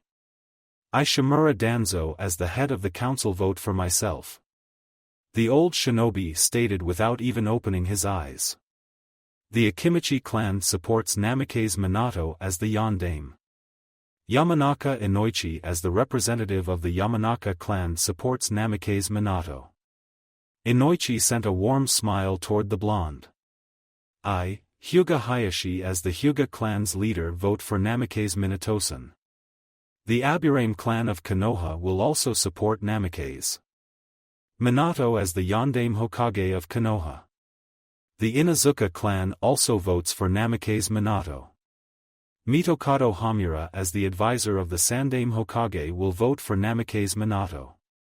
Minato suppressed a chuckle as he saw Danzo's eye twitch and his stoic expression leave his face, replaced by a frown. You didn't think about this, did you? That your old friends would vote for me, heh? Old War Hawk. A smirk formed inside his mind, but he regained himself to not let it spread across his face. Utatane Koharu, advisor of the third Hokage, will support Namikaze Minato. Sarutobi Hiruzen let out a relieved sigh and he let a small smile to spread on his face. Then the decision is made. The next leader of the village, the Yondaime Hokage of Konohagakure no Sato, will be Namikaze Minato. The young teen walked on the cobble without any noise as he passed by a high bamboo fence. Distant chuckling could be heard all over the place, echoing from the panels back and forth. The pale smell of sulfur encompassed the place around the steaming water spots around the curving cobble. Toraku moved toward the end of the passage, when he heard another giggle behind a big camellia bush. It was deeper, though still childish. A frown appeared on his face as he realized that someone was able to almost perfectly hide from his senses. He turned around and slowly approached the bush to sneak a peek behind it. A cocky smile spread on his face and he moved toward the crunching form next to the fences without any noise. The teen stopped next to the white-haired man and sat down crossed legs, while he ran wine chakra onto his trigger finger's pad and pushed it onto the bamboo to lean toward the newly made small hole. Anything interesting? Oh, yes, the blonde in the corner a second ago lost her towel, and when she... The white-haired, middle-aged man's head flung toward the teen, to face the profile of a head, mostly shrouded with brown locks peeking into the baths by a new hole. I was occupied, I think. I didn't sense you. I'm that good old man. I'm not old. The brown-haired teen didn't turn toward him. Instead he just shrugged, his eyes still attached to the hole. You are just an old pervert. The white-haired man eyed the teen from head to toe carefully, waiting for him to turn around to finally face him, but he didn't move. Look who is speaking. He narrowed his eyes as he felt the thin, almost insensible layer of chakra on his face and hair, the obvious sign of a henge. I'm just a healthy and curious teenager, while you are an old pervert. The white-haired man snorted and turned back to his own hole. What's the henge for? The teen shrugged, still focused on the inside. Incognito. The man chuckled at the statement, but he stopped when he felt the approaching presence of somebody else on a distant tree, lurking behind the shadows of the leaves. And I thought I could be by myself a little bit more. Man, I had just arrived. The man muttered quietly under his mouth to himself. The teen raised an eyebrow without turning around. What are you talking about? About my masked company. Oh, An Byukin belongs to me. She is my babysitter. I thought I finally threw her off 10 minutes ago, but it seems she found me this time pretty quickly. The teen waved a hand toward the tree without turning around, earning a frustrated groan from the tree and a raised eyebrow from the white-haired man. ANBU guard for a teenager? Toraku actually wanted to measure his ANBU's patience by waiting for her intervention. He was bored and he could think only about his favorite engagement. Annoying his ANBU guard in many ways was always a good way to while away some time, and it was also enjoyable. However, sitting next to this stranger made his heart ache with the mix of sorrow and happiness continuously stinging his insides. But it was still a pleasant feeling. They just sat side by side for long minutes without any interruption. The only noise broke the pleasant silence between them was the small giggles from the white-haired man next to him, making Toraku to smile and his heart to warm up. He focused his senses more to his companion than to the naked girls behind the fence, listening to his heartbeat, inhaling his scent of distant lands and something which reminded him of wet soil. His gentle and warm chakra signature continuously and slowly stroked his insides, forcing the boy to relax and his muscles to almost melt from the feeling. He slowly closed his eyes, completely forcing out everything else from his mind about the outer world and his surroundings. Complete peace fell upon him as the last remnants of the outside world left his senses. Someone cleared his throat only centimeters behind them, forcing Toraku to turn around slowly. However, he already knew what he would see, an angry Minato, his arms folded in front of his chest watching them with narrowed eyes. Hi. Toraku raised his hands behind his head to scratch the back of head in his embarrassment, but a cheeky smile still spread across his face. I'm not surprised by your behavior, Jiraiya, but I never thought you found any company. Toraku glanced quickly towards the white-haired man who didn't move from his hole, his eyes still fixed on the other side of the bamboo fence. Minato, you are too stiff, you should relax. Want a hole too? Just like in the good old times. The almost Hokage felt the increasing heat in his face as the blood flooded into his cheeks. What? Toraku snapped his head toward the white-haired man with wide eyes, then glanced back and forth between the two men. Minato, a closet pervert. Do not crush my reputation. Minato put his head into one of his hands, shaking it slowly, desperately trying to make the moment undone. The white-haired man softly chuckled and finally turned around and stood up from the hole to face Minato. He moved next to him and placed his hand onto his shoulders and finally had a chance to observe his peeking companion. A young teen rose up from the grass, maybe in his 18s. The henge covered his whole body flawlessly. The teen observed him carefully. The chocolate-brown orbs moved from his long white spiky hair tied together on his back, then dwelled on his forehead protector. The boy tilted his head to the side as his eyes moved toward the two red lines ran down on his face. Minato let out a sigh and waved a hand toward the teen. "Come, I'll give you a lift." Jiraiya felt as one of his eyebrows move up in his surprise, eyeing the teen with increased curiosity. "It's okay, I can walk." Minato only rolled his eyes and waved his hand once more, forcing the teen to move closer after a sigh. The three males disappeared from the baths and with a second delay they were in the middle of the Hokage's office facing Sarutobi. "Hokage-sama." Toraku bowed politely while feeling only a distant dull in his head. He turned to Minato, curious about his plans and the reasons why he even wanted him here. "It's good to see you again, old man." The white-haired man moved toward the desk and the village leader, earning a raised eyebrow from the teen. "The same for you, my old friend. I thought you wouldn't return until the next week." The white-haired man just shrugged. "I picked them up at the bathhouses. They were enjoying the sight." Sarutobi moved his eyes to the teen who was scratching his cheeks. Chuckling, Hiruzen's mouth moved to a knowing smile. The white-haired man raised an eyebrow and turned towards Minato. "How do even you know I was in the town?" "I had just arrived." "Actually, I didn't know. I went to pick up that idiot over there." Toraku raised an eyebrow. "And that was why you made a statement about personal privacy. What if I was, for example, with a girl?" Minato only rolled his eyes as a reply. "Drop the henge. It's annoying." "I won't." Toraku frowned and turned away from him as a childish response, already sulking. "Toraku, drop the henge. Why do you have that on anyway?" The blonde snorted while turning toward Minato with an odd expression on his face. "To look after your reputation."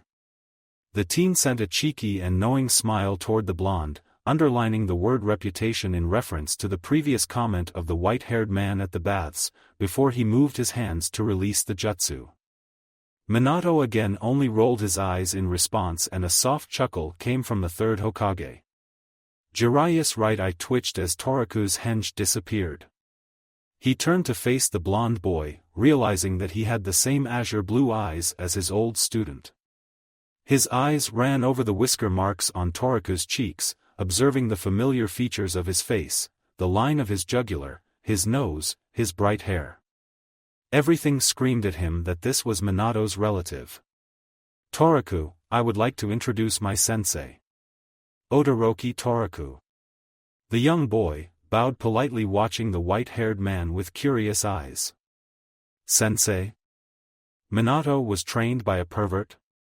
Before he could continue his thoughts, the man jumped into a theatrical pose, moving his hands like he was in a kabuki performance. Toraku raised his right eyebrow until his hairline and his brain blacked out by the sight.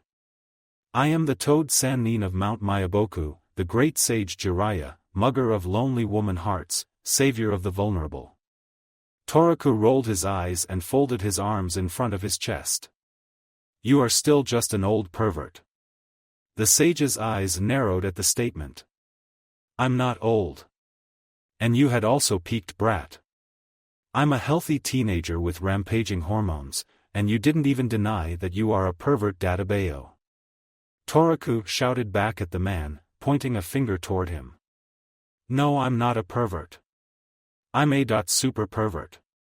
The teen turned to Minato with a raised questioning eyebrow, who was by then holding his head in his hands, slowly shaking it in disbelief. "And you told me that I could be an idiot sometimes. Cocky little brat." Jiraiya muttered and folded his arms in front of his chest. The yellow flash of Konoha let out a long, weary sigh and another chuckle could be heard from the leader of the village. "Hey, how was the meeting?" Toraku turned toward Minato when he suddenly realized why he was even looking for him. "We will talk later, Toraku." Minato didn't directly answer the question but sent a wide grin toward him. The team nodded and grinned back in understanding, then bowed to the others before he left the room. He was followed by a gaze from Jiraiya, who turned immediately toward Minato when the doors closed. "Explain. Who is this boy?" The almost Hokage moved toward a chair in front of the desk, sat down, and turned towards his sensei resting his chin on his hands, gathering his thoughts while Sarutobi stoically puffing from his pipe, filling the room with the sweet scent of herbs. Meanwhile Jiraiya moved to the other chair, removing the large scroll from his back and sat down facing the two men waiting curiously for the explanation of what he saw minutes before. "A little more than 5 weeks ago my team found him on a training ground, wounded, appearing from nowhere. He was unconscious for almost a week, and when he finally woke up he knocked out 7 well-trained shinobi with a chakra burst to dismiss a non-existing genjutsu." Minato stopped and narrowed his eyes before he continued. "When Sarutobi and I arrived at the hospital he blacked out again when he saw us. Well, that is a quite understandable reaction, you are fearsome opponents." Minato shook his head. "No, he wasn't afraid of us." Sarutobi didn't interfere, only nodded and exhaled another puff of smoke while observing the raised eyebrow of the Sannin. When he had woken up again on the same day, he didn't remember anything.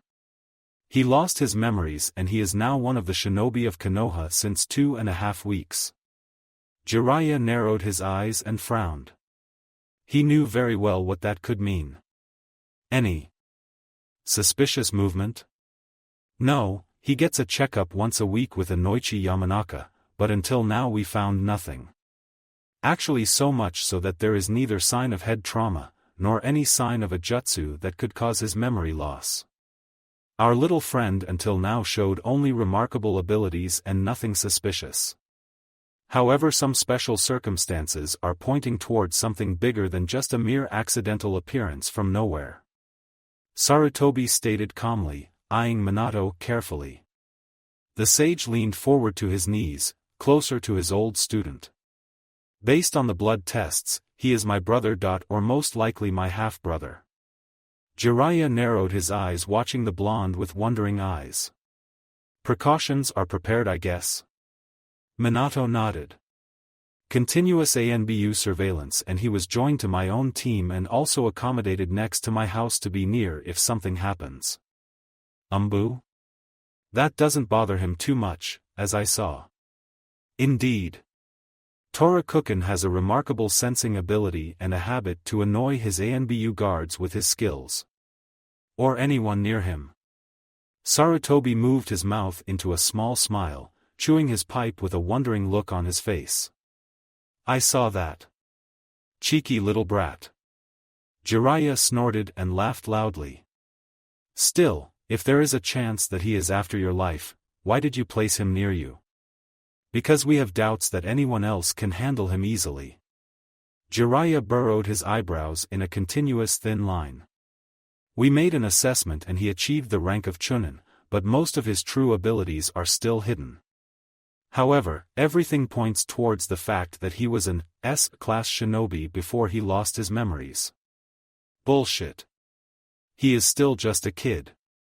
His chakra coils are as well developed as yours, mine or Sarutobi's. He has more chakra than the 3 of us combined, and he could handle at least 3 chakra elements easily. At least, we have already seen 3 and I'm not ruling out that it could be more. Also, he completed one of my barrier seals in less than half an hour. A barrier I've been working on for more than a month. He completed it and then also increased its effectiveness after another 25 minutes. The Sannin felt as his jaw dropped and his eyes widened after Minato finished. "You are just joking, aren't you?" The two men stayed completely calm, forcing the sage to lean back in his chair. Shit.so Konoha gained a genius. Or a ticking bomb. Minato only nodded without any word and Jiraiya started to scratch his chin as he lost in his thoughts.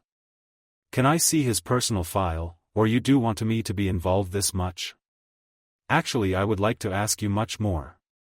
The yellow flash sent a smile back at him and nodded toward Hiruzen. "I have chosen my next successor." "Oh, so you finally brought yourself to retire, old man?" Jiraiya chuckled. So, who is the next victim of the village council? Sarutobi smiled and pointed a finger toward the blonde. Can I congratulate you already? Minato-can? The blonde chuckled and waved a hand. You can count on the clan leaders and mostly every shinobi, the only problem could be is Danzo. Sarutobi stated calmly, and Minato sighed and closed his fingers together to lean on them. I know, Danzo, he definitely could be a big problem. Minato lost in his thoughts for a moment, then blinked and turned toward Jiraiya. I need your support in Toriku's case. If something goes wrong, I need someone who can handle him, since I won't be always there next to him in the future. You can count on my help, my friend. They shared a warm smile. I'm glad. We have to discuss a lot of things now. Jiraiya raised a finger before Minato could say anything more. But first I want to lay down one very important thing. I won't take over Team Minato. I don't have any problem with the small girl, but Kakashi annoys me to hell with his rule fanaticism, and I won't be the sitting target of Obito's idiocy. Plus that cheeky Toriku kid. I'm sure the two brats hit it off together, and I won't play the babysitter role for 4 teenagers. The sage folded his arms together in front of his chest, but he reversed the motion and frowned when he saw as Minato's face froze and his eyes darkened. Minato? Uchiha Obito was killed in our mission at the Kanobi Bridge. Not a week before Toriku appeared. Jiraiya looked back at his one-time student with worry on his face. Gaki, sorry, I didn't know about that. It's okay. You were out of town for 2 months. Minato let out a sigh and ran his hands through his blonde hair, gathering his feelings and his thoughts. I'll need your help in 2 things. First, we have a very feasible theory about Toriku's sudden appearance, and we will need your spy network. The evidence points towards a wandering Uchiha with an active Sharingan. We need every information on who could it be and every available help to find out his identity. We have an unknown rogue Uchiha, or someone stole a Kekkai Genkai from an unknown corpse without our and the clan's knowledge. You mean someone got his hands on a Sharingan and had it implanted? Minato only nodded. I see. And the other thing would be to have an eye on Toriku, isn't it? Indeed. I know the team won't stay together, and it also won't be too healthy since the power levels are now too spread open, but I would like to ask you to replace me as the Jonin sensei of Team Minato for a while. It would be the easiest way to inspect him continuously. Jiraiya let out a sigh and rubbed his forehead. I told you, they will finish me off. They changed a lot. Kakashi lost his fanaticism, and Rin, well, she is the same kind girl. Toriku is a loud-mouthed brat like Obito was, but he is also a very interesting young shinobi with honorable goals. Jiraiya only snorted. What honorable goals could a teenage boy have? Minato let a knowing smile on his face, earning a raised eyebrow from Jiraiya. Read his file. I'll wait for your reply of course. And this is not an order, this is a request. Hey Gaki, you aren't already wearing that hat, you know, don't be so full of yourself. Minato only chuckled and waved a hand in response to his old sensei and disappeared from the room, leaving the 2 men alone. Blondes are always problematic. Jiraiya sighed and Sarutobi chuckled at the statement knowingly. Minato and his late sensei were sitting together at a small stand, 2 small cups in front of them and a bottle of fine sake on the counter between them. The sun's last beams still burned their back in a comfortable way, creating long shadows on the counter. So, it's time for a proper celebration, I think. Jiraiya raised his hands with the cup, waiting for Minato to mimic the movement. To our fearless, wise, and flaxen new leader. Minato rolled his eyes in his annoyance but raised his hands with a soft smile on his face and drank his drink in one fast shot. A shudder ran across his spine as the alcohol flew down and reached his stomach. He snorted at the feeling, but still enjoyed the aftereffects when a minute later a pleasant warm feeling started to spread from his inside toward his weary brain. I needed that one. I'm always aware of what is good for you, Gaki. Minato leaned his head to the side, waiting for the crapping voice as the joints snapped. Did you read the file? Minato filled another round without looking or asking his companion, knowing that he wouldn't reject the fine liquid. Jiraiya slowly raised his cup and slurped a small amount of sake before he answered. I did. Minato looked back at the sage, waiting for more, but nothing came out from the old Sanin's mouth. And? How are you handling him? Minato sipped from his own cup before he answered. In the beginning it was easy. He was a teen who suddenly appeared from nowhere, with a very charming personality and resemblance.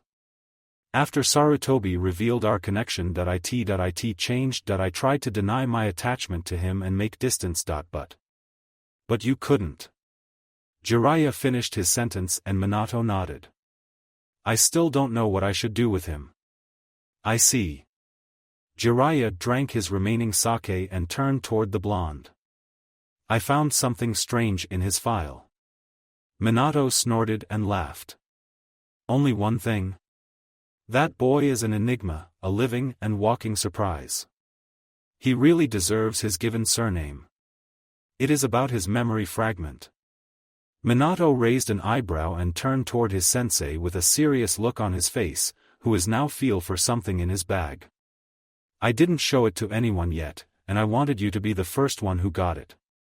Got what? Minato asked.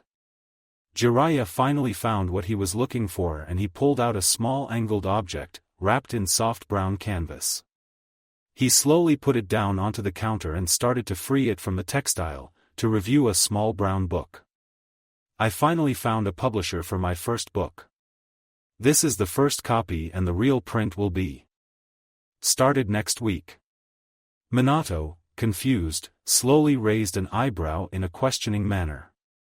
And how is it connected with the memory fragment? I wanted you to be the first one to read it and give an honest opinion about it. So I would like to ask you to read it. Minato grasped the small book and examined the jacket. Then he slowly opened it and saw his sensei's picture on the first page. He was younger in it. His face was smoother. His hair was shorter and not so shaggy, and the two red lines which now ran through his whole face were only touching his cheeks. A small smile appeared on his face as he ran his fingers along the picture while the scent of fresh paper and the fine ink gently stroked his nose. I still don't get it. Just read the book and you will understand. Why don't you just tell me? Sorry Gaki, no spoilers. Jiraiya, this is serious. The Sannin just shrugged and slipped another from his sake. Now, start reading. We haven't got that much time, you know. Minato let out a defeated moan and a sigh before thumbing to the first page. He was silent for the remaining hour. Only low snorts and moans left his mouth when he read one or two scenes. He moved only to slip some sake from his cup, which, to his surprise, was always full. It didn't matter how much he had already drunk thanks to Jiraiya's hard work and vigilant eyes. After a long hour, he finally leaned back and shut the small book to turn toward his sensei. So? Minato turned his head upwards, thinking for a minute before he answered with a smirk. It's great. And some of the scenes are familiar. I'm sure it is based on your own life. Well, you think so? Thank you. Jiraiya scratched his cheek in embarrassment and he felt his cheeks turn to a reddish color. I like how the protagonist refused to give up at the end. Minato scratched his chin and turned toward Jiraiya, flipping the book back to the last pages. However. So, you also noticed. It's weird. Like he quoted word to word from this book. Those are Nagato's words. Minato raised an eyebrow at the statement. I wrote this book during the Second Great Shinobi War. I made 2 scripts and nobody knows about this. I left one at the publisher and the other one at Amigakure. With Nagato when I left. Jiraiya sipped once more from his sake before he refilled his own and also Minato's cup. And this means that he is probably from Amigakure, what is more he knew Nagato at some point. I thought they died. Minato frowned. Indeed, and it could explain why he talked about a legacy. So you think he was his student? Jiraiya shrugged. Comrade is a more possible option. They would be now, how old? Around 20? It would also explain a lot of other things. Even I am not receiving much information from there. I only know that currently it is led by Hanzo. AIM had been isolated completely since the Second Shinobi War ended. That could explain why we had never heard of him if he is as capable as. The file said. An S-class shinobi never stay out of battles for very long, especially not in wartime like this. Minato gently stroked his chin, wondering about the possibility. What if he works for Hanzo? I doubt that, Gaki. With that legacy. Moreover, Hanzo is a man of power, and by the last reports about him, he gained quite the paranoia, constantly fearing being assassinated. I doubt that he would allow for anybody near him to become powerful enough to threaten his life, or his seat as a leader. Nagato has the Rinnegan, he was able to use every chakra nature. He could teach him how use more than one or two. Toriku said that he felt like he doesn't have a family. Jiraiya raised an eyebrow at the statement, not finding any connections with the theme. When we know about our relationship, he told me that every time he needs something, the information would just pop up from his basic knowledge, but he found nothing about family. During the Second Great Ninja War, Konoha and the other nations left a lot of refugees and orphans for AIM. Jiraiya nodded as he realized the connections. From the elemental countries I would absolutely rule out IWA. With that face of his, he would be killed in his early years. You gained too many enemies in stone, however. Jiraiya made a wondering face before he continued his thoughts. I have one option in my mind for stone, demonstration. They know that we are able to realize the blood relation, and killing one of your relatives before sending his bloodied body to Konoha.it could greatly affect the morale of our troops. They somehow found the boy and they had sent him here to demonstrate that they could kill a Namikaze. That could be an option, however if that was the case it was an absolute failure. First, he is alive. Second, they send him to one of our training grounds, not to the middle of the town where it is crowded with people. Furthermore, gaining a new and strong shinobi is just raising the morale. So, if it was them, we should be grateful. Maybe it wasn't willful, just something went wrong. Maybe they didn't count on his healing ability and misjudged our security seals. Jiraiya shrugged, while Minato lost in his thoughts before he continued after a minute of silence. Kyumo is definitely out. When we fought with Killer Bee, they didn't recognize him and I doubt the brother of the Raikage would not know a powerful shinobi and a seal master like him, especially since Bee is a Jinchuriki. His abilities with wind chakra could still point towards Suna, and we should also count with Kiri. Minato stated with a wondering look on his face. A seal master from the Bloody Mist? That sounds like some science fiction. Jiraiya shook his head and Minato chuckled softly before it died down and the blonde let out a weary sigh. We are still just poking in the dark. Minato stated with soft weary tone, hovering his fingers around his small cup of sake on the desk. That is true.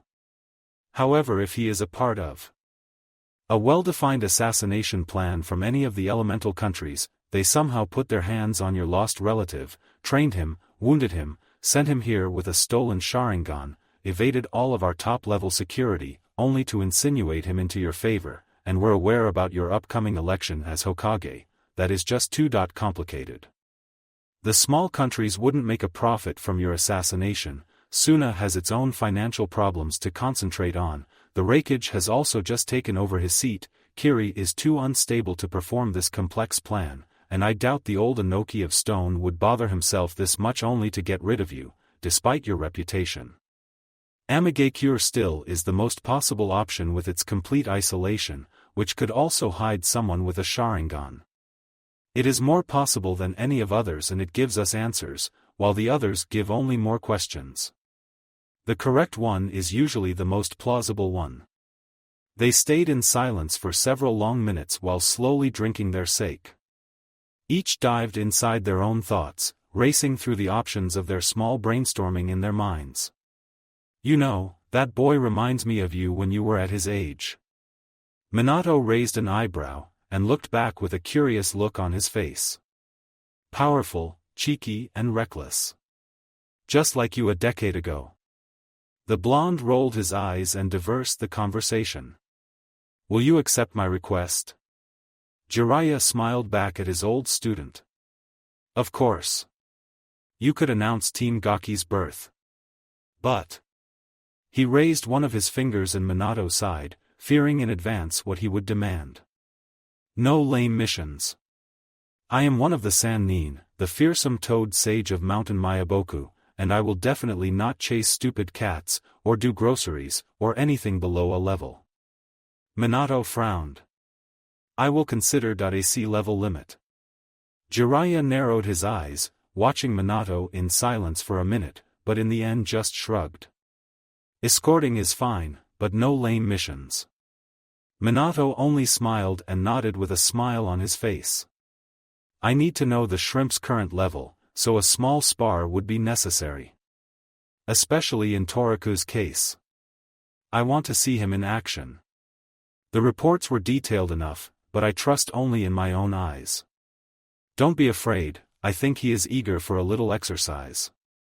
Minato chuckled, thinking about the grin Toriku had when he asked for a spar. Jiraiya nodded and got his pack and fixed his giant scroll to his back while placing some money on the counter. I'm going. I also need to visit the snake's nest. And I doubt I will find him in a good mood. Minato nodded and waved a hand toward his sensei. Then tomorrow at Training Ground 20, at 10. The Sannin only raised a hand in understanding and stepped out into the dark night, leaving the blonde alone with the remaining sake. The low sound of blunt footsteps echoed faintly in a long, dark passageway as a dark figure slowly walked toward a great door with carved Intarsia. The doors slowly opened without any noise as the man almost reached them, but he didn't have to change the flow of his steps. He stepped into a round office-like room with a big mahogany table in the center of it. The figure moved towards it and sat down without a noise and slowly closed his eyes. Report. A form appeared in front of the table, crouching, facing the pale floor. Jiraiya returned to town and has already contacted him. The dark figure only nodded, but didn't move, nor opened his eyes. Keep up the observation and continuously report every move. Dismissed. The figure straightened himself and bowed to the figure. As you wish, Danzo-sama. The masked man disappeared from the room, and Danzo finally opened his one visible eye and fixed it on the empty room in front of him, without a word, lost in his thoughts. Toriku jumped out from his wondering thoughts when he felt a snap on his back wobbling on the street, and a moment later he could feel a familiar chakra signature at his back when he gained back his balance. Don't do this, idiot. The teen murmured, sweeping some non-existing dirt from his shirt. I thought you were a sensing genius. Minato grinned back when he moved next to him. I wasn't counting on an ambush in the middle of the village. He moved his hands into his pockets, glancing curiously at his older companion on his side while they slowly walked down the empty street. Minato languidly rolled his shoulders and glanced at the teen. What are you doing out this late, Toriku? Nothing. Just wandering around. And I'm old enough to be up this late. Toriku shrugged. Minato chuckled and placed his hands into his blue pants, mimicking the teen who continuously watched him from the corner of his eyes with a wondering face. You are drunk. I'm also a grown man. Minato shrugged and Toriku rolled his eyes. So? How was it? The council meeting? Done. It was a pain in the ass, but it was successful. It's official from today. Minato grinned at the blonde. So, Hokage-sama, what will be your first order? Toriku smirked at Minato, who snorted as he answered. Don't call me that. I will get enough teasing from Kushina. Hokage-sama. Toraku replied with a singing crippling voice, earning another, this time quite painful snap on his back. Hey, that hurt. Don't hit the citizens, it's rude you know. What kind of Hokage will you be? Bullying the innocent people. Minato let out a soft chuckle and dropped behind a few steps, watching the murmuring and cursing teen from behind. He let a small, warm smile spread across his face as he stopped for a moment and closed his eyes. Thanks Kushina. Hey, are you coming, or you will stay there, daydreaming about your fancy hat? Minato chuckled and caught up with Toraku, clasping his left arm around his shoulders. You are still an idiot, Oto. Toraku rolled his eyes, but on the inside he couldn't fill with the warm feeling on his shoulders. He sent a kind smile toward Minato as they walked toward the almost empty streets. The breeze was slowly stroking the grass on the training ground in the forenoon sunlight, forcing the living sea to wave gracefully like the never-ending emerald ocean. At the shores of the green sea, 4 figures were sitting next to a cliff, waiting impatiently for the remaining member of the team to finally appear. I told you to grab him at his home. Toraku muttered behind his folded arms, which were rested on his tucked knees. Minato only rolled his eyes in response. We could start without him. Kakashi can wait. You promised me a spar Aniki. I didn't. Yes you did. No. If you're going to continue this, then I'm going to place you 2 under a genjutsu until Kakashi arrives. Geez. Act your age, Jiraiya muttered in the background while Rin's soft chuckle could be heard behind the irritated blonde teen. Toraku only muttered something incoherent in response and pulled out a scroll, ink and a soft calligraphy brush from his vest's pouch. What are you doing? Minato leaned over his shoulder to examine the open scroll in his lap. I'm bored and I want to finish this seal. Another barrier seal? Sort of. Jiraiya raised an eyebrow and moved closer to sneak a peek at the scroll. That's a trap. The Toad Sennin had stated calmly and pointed toward the patterns with a grimace on his face. And it won't work with this wonky design.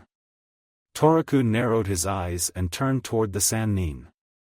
It will, but I'm not an amateur. Why is the pervert even here? Jiraiya snorted and turned away from the blonde, sulking like a 5-year-old. To watch you spar. Minato slowly shook his head but his eyes were fixed on the fine design. It was unusual as almost all of his previous works, but he was certain that would work. A confused expression appeared on his fine features when his eyes moved to the upper part of the design. What will it do with the captives? Toraku made a cocky smile and turned back to his scroll. It will suck their chakra coils dry. Then why do you use the lightning here and there? It makes no sense to me. Minato had pointed to several parts of the seal, frowning in his confusion. That is for a little surprise, he stated with a wicked tone, chuckling to himself and earning a raised eyebrow from Jiraiya. Minato slowly stroked his chin, eyeing the design carefully from stroke to stroke, lost in his thoughts for a long minute. I see now, that is quite a massive trap. Toraku only shrugged, then suddenly flung his head to the side. It was really time for that. Toraku muttered and quickly took away his sealing kit and moved a few steps away from the others. Jiraiya raised an eyebrow and his mouth fall open when next to Toraku, Kakashi appeared with a sunshin and he was immediately greeted with a snap on his crown. You are late. Kakashi rubbed his throbbing head and sent an angry look to Toraku while he moved toward the small group, greeting everyone around. Jiraiya-sama. Kakashi made a small bow toward the Sennin, who answered with a nod and turned to Minato. So, can we start? Start what exactly? Kakashi raised a questioning eyebrow. You got your rematch, Kakashi.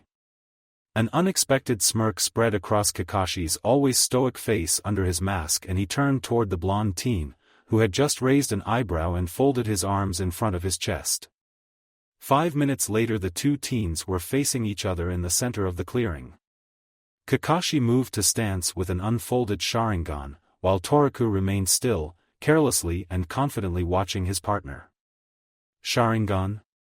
Jiraiya glanced toward Minato, who just nodded in return, but he couldn't miss Rin's darkening eyes and the sad expression on her mostly gentle and kind face. I see. The Sannin let out a sigh and turned toward the two teens and shouted out, "Stay in the clearing." Toraku just waved a hand in response. So, can we start Kakashiken? The teen chirped with a singing and cocky voice to his tensed partner, but he only nodded. The blonde let a smirk on his face and he jumped in front of Kakashi, immediately sending a kick toward his face, turning silkily like a dancer, and a kunai appeared in his hands from his weapon pouch in the next moment. Suddenly two clones appeared next to him, forcing the Jonin to back off from the center and the preponderance. The scarecrow had sent a shuriken toward the nearest clone, who puffed out from existence when the sharp metal connected with his stomach. His place was immediately filled with another clone, who jumped toward Kakashi only to repeat his predecessor's fate a minute later by another shuriken. No hand signs?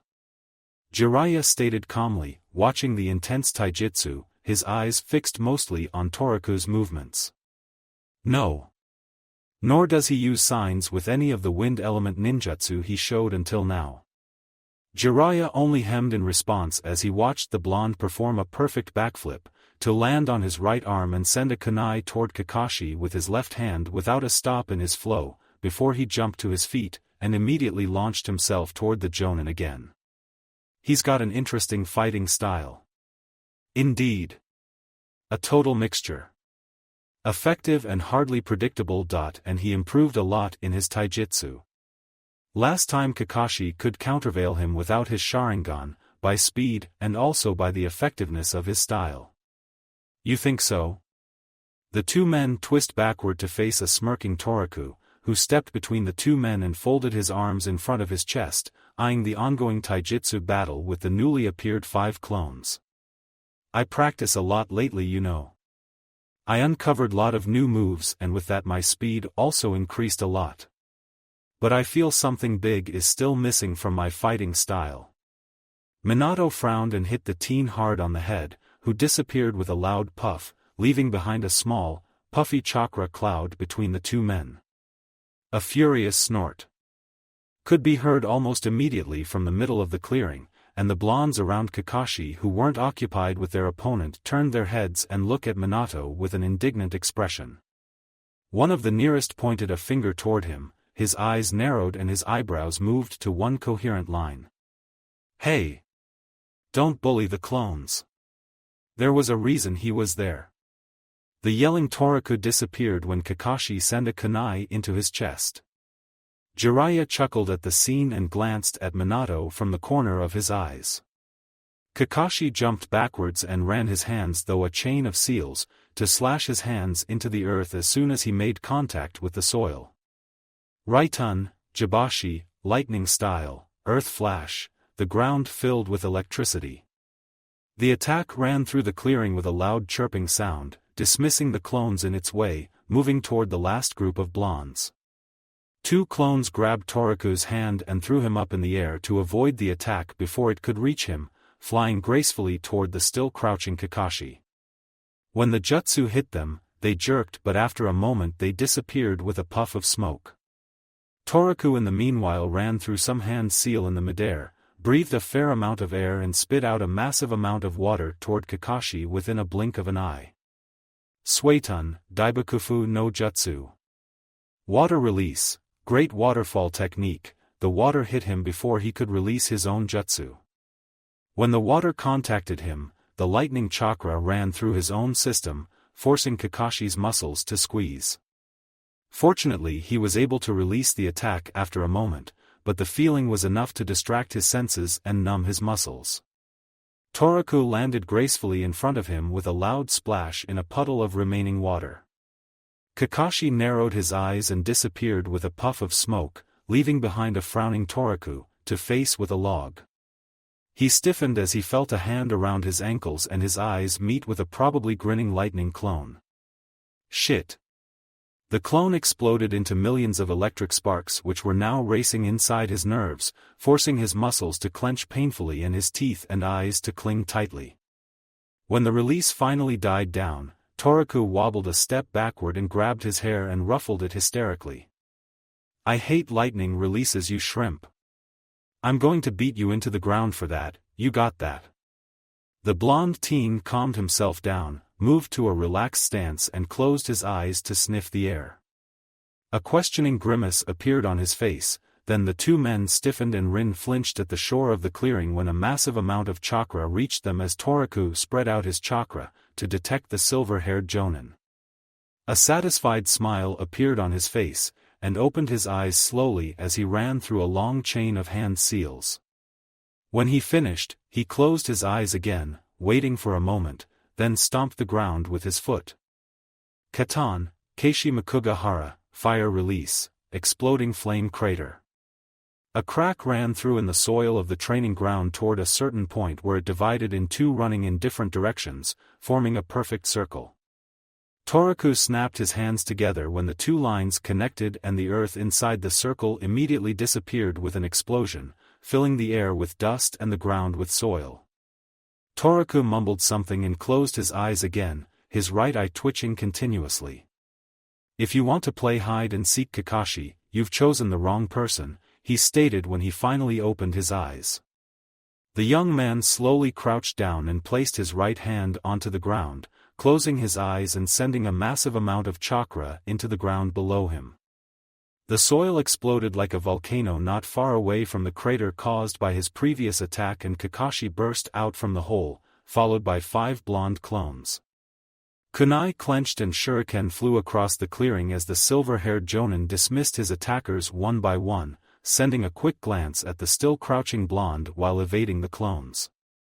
His eyes narrowed when he noted that Toriku's eyes were still closed and 2 clones appeared next to him, while the real one suddenly ran through a long chain of hand signs and placed his hands down again. His eye never opened as the 2 clones placed their hands into his shoulders. Kakashi's eyes widened when the meaning of the hand signs reached his brain and the Sharingan interpret the chakra flow from the 3 blondes, but he didn't have time to move. Gekiju no Gaia, Gaia's wrath. The ground exploded around him, and the Jonin found himself in the middle of a tornado. The wind swirling with insane speed, picking up leaves and small branches from the ground and mixing them in the whirlwind around him only to disappear into dust milliseconds after making connection with the razor-sharp wind chakra.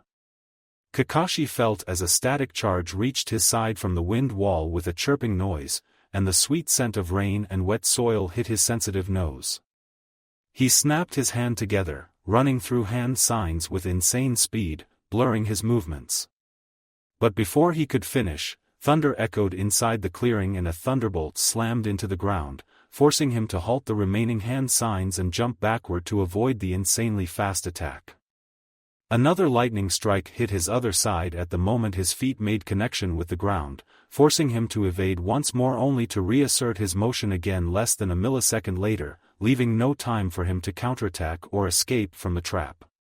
Jiraiya slowly tapped his chin and folded his arm together, watching the scene with narrowed eyes. He glanced toward Minato from the corner of his eyes, to see a similar expression on his face, which slowly turned into an amused look. "Could you do that, Jiraiya?" The Sannin turned back to the scene and slowly shook his head. Mixing together 3 elements in one attack, that is just insane. Manipulating the form, the element, mixing it together, while also separating them to utilize each one's strengths in one time, wind to separate the victim, water as a conductor and lightning to strike. And that is a 4th element, isn't it? Minato only nodded, fixing his eyes on the scene, not leaving it even for a moment, examining every little detail of the attack. He saw the sheer concentration on the 3 faces, the control to manipulate the elements, the shapes, and to cut down the attack to a safer level. The almost Hokage narrowed his eyes when a scene popped into his mind of a possible outcome if the teen put a really massive amount of chakra into it. This attack could wipe out a smaller village at full power. Minato nodded, not surprised by Jiraiya's same thoughts. Kakashi braced himself and finally was able to finish the hand seals. The scarecrow narrowed his eyes and slammed his hands onto the ground, between two lightning strikes. Raitun, Jibashi, lightning style, earth flash. Electricity ran through the soil, this time in a zigzag line toward the blondes, not spreading wide as before, forcing him to jump out of the way and releasing his hands from the ground together with the jutsu, which disappeared with a last loud thunder. A massive air pressure ran through the clearing, sending dust, leaves and debris toward the shores. Minato ran through a chain of hand signs, and smashed his palms forward with a stoic face, while Toriku mimicked his last movement without hand signs in the clearing only milliseconds after Minato. Futon, Cookie Hanma, wind release, air hammer.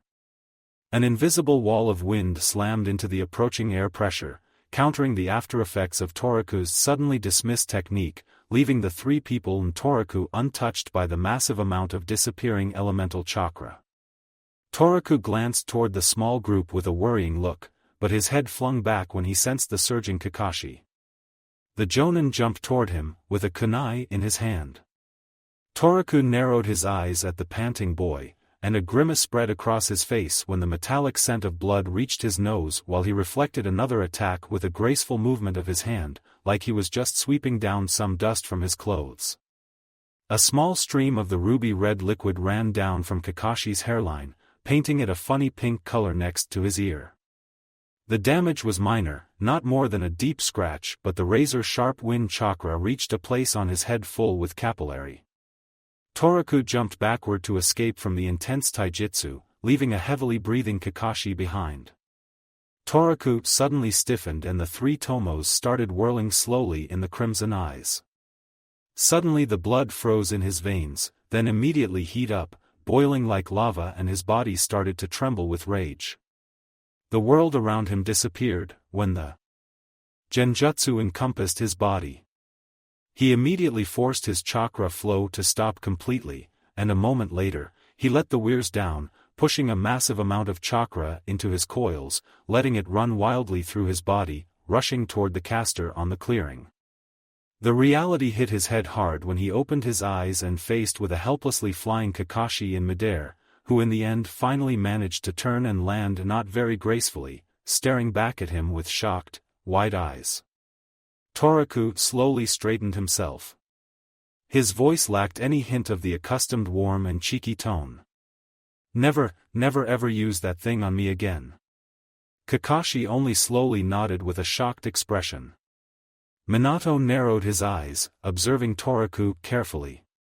The amount of chakra he released was even more than the time back at the hospital 5 weeks ago.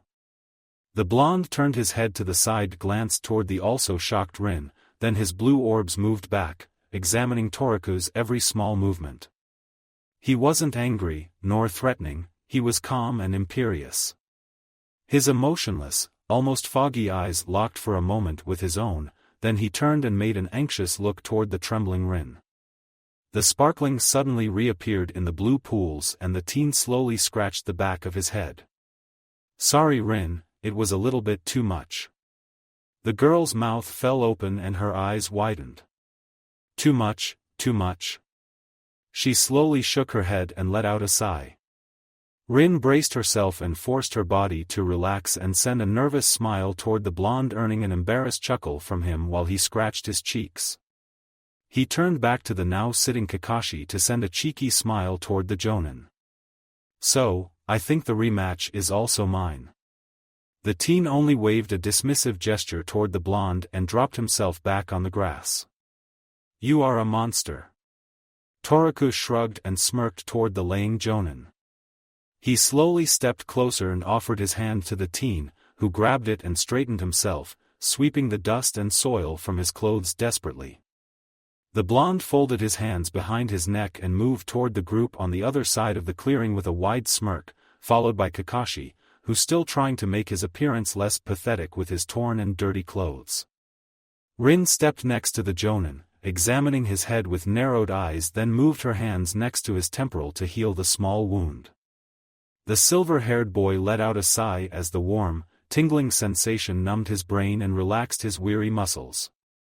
Toraku turned toward them, his hands still at the back of his head, curiously eyeing the teen in front of him, who closed his eyes to enjoy the warm healing chakra. You tricked my nose. Kakashi slowly opened one of his eyes and a satisfied smirk spread across his face under his mask, but the expression was still recognizable. I prepared this especially for you. It was a nice move to cover your skin with a thin layer of chakra. However, not only my nose is sensitive, you know. But still. I wasn't expecting this. Kakashi only shrugged when Rin removed her hands from his head, turning to the blonde, looking for any wound, but he was untouched. Not even sweaty or weary like Kakashi. Toraku stretched his hands above his head and turned to Minato with a cheeky smile. So, now that I finished the warm-up, we can move to a more serious matter. He was grinning wild and Minato raised an eyebrow. Or you are just scared. The blonde rolled his eyes in response. Or your joints are hurting? Old man Hokage. Minato's right eye twitched and a satisfied smile appeared on Toraku's face. Bull's eye. Oh, so that's it. Too old to fight. Jiraiya's face moved to a knowing smile when he saw Minato's right eye twitch again. Oh, now you've done it. So be it. Minato walked calmly into the center of the clearing and Toraku yelled in victory, punching in the air and jogged toward the blonde with a wide and satisfied grin on his face. You can't use your permanent seal. As you wish. Can we start? Toraku only nodded in response, and immediately moved to stance, while Minato still standing casually, his hands dived into the pouch of his pants. Toraku narrowed his eyes, his muscles tensed, ready to jump. However, he hasn't got a chance to even flinch when he felt a palm slamming into the middle of his back, sending him flying toward a tree, passing beside the stoic Minato. He was able to turn in midair and land on the tree, parallel to the ground. He narrowed his eyes and rolled his shoulders to ease away the pain between them in his spine, eyeing two calmly standing Minatos in the middle of the clearing with a stoic expression on their faces, hands in their pockets. Toraku slowly crossed his fingers in front of his chest and a cocky smile ran across his face. Tajukage Bunshin no Jutsu, multiple shadow clone technique.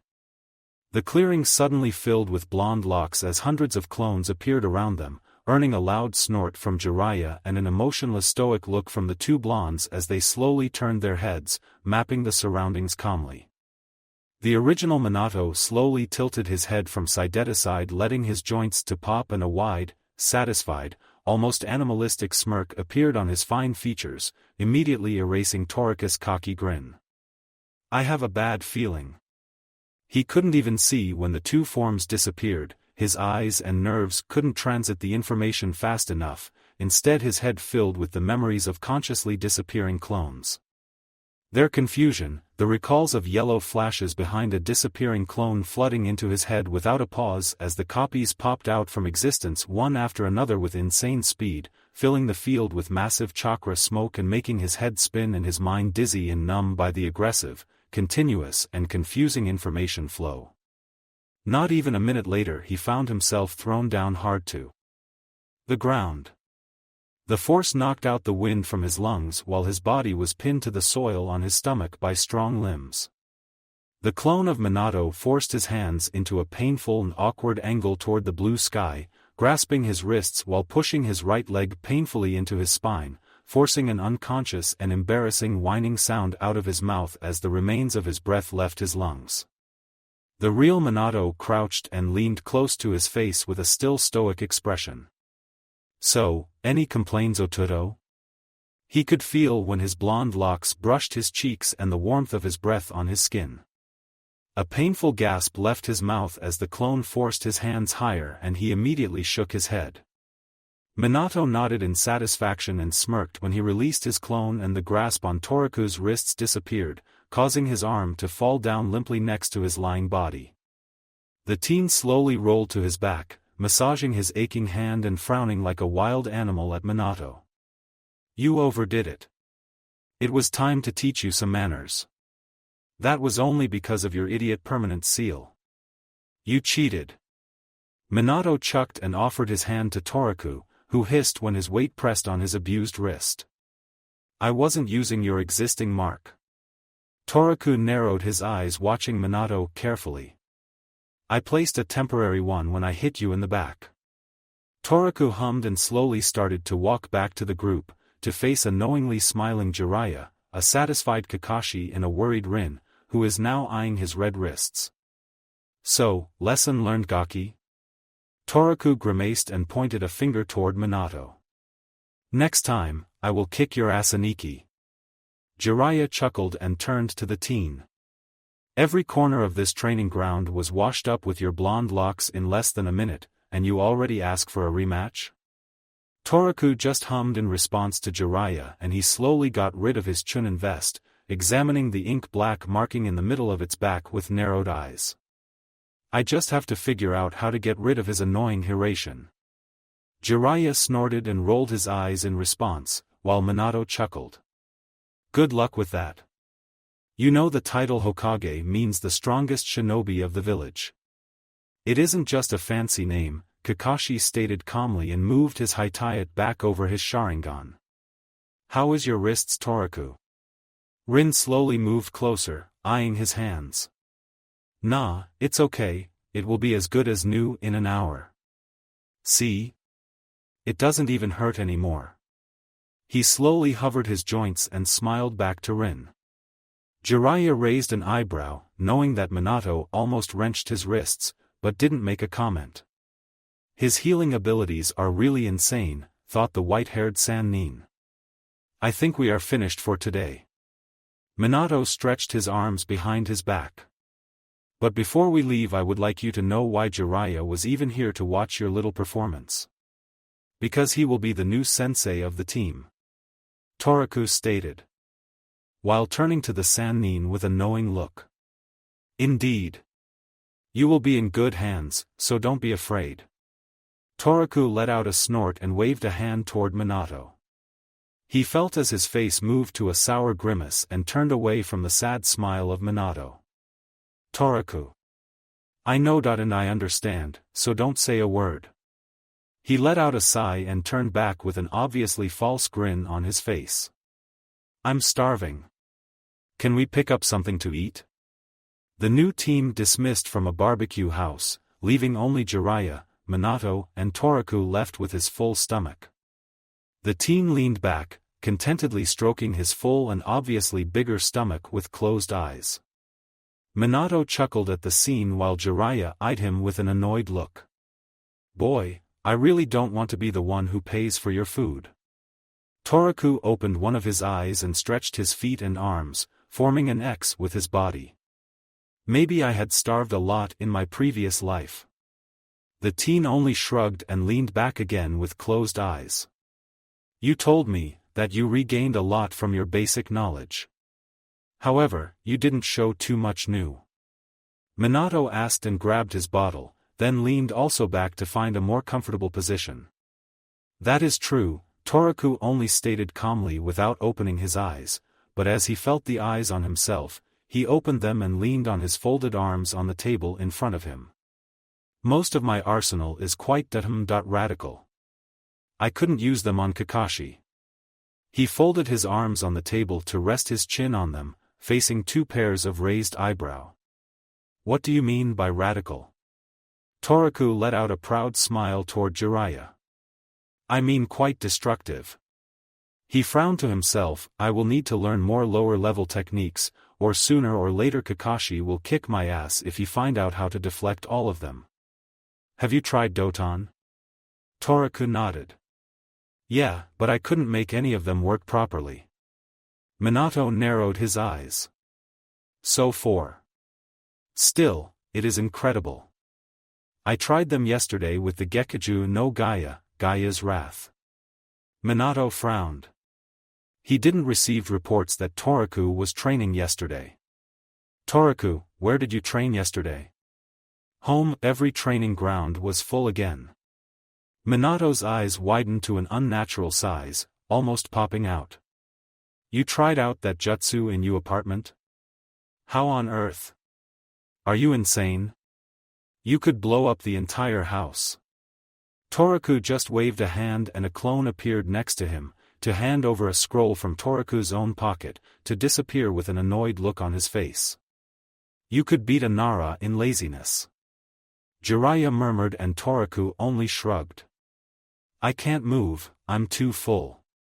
Minato slowly opened the scroll and fixed his gaze on it, together with Jiraiya for long silent minutes. A barrier seal, perfectly designed, powerful enough to resist an S-class technique and to mask its energy. No, Minato frowned. It doesn't just simply dismiss or mask the attack's chakra, it uses it to maintain and strengthen itself. Moreover, it adapts to the level of the attack to equal its force, perfectly isolating every bit of chakra and sound within the barrier. He glanced at Jiraiya next to him and chuckled as he saw the wide eyes and the hanging mouth of his old sensei. I told you that he is better with barriers than me. Or you. Toraku grinned at Minato and scratched his arm. I'm satisfied with the design, however it is quite a chakra-eating bitch in this form during the first activation. I have to fix that later. The blonde teen stated calmly, eyeing the shocked Jiraiya with a satisfied smile on his face. Hey old man.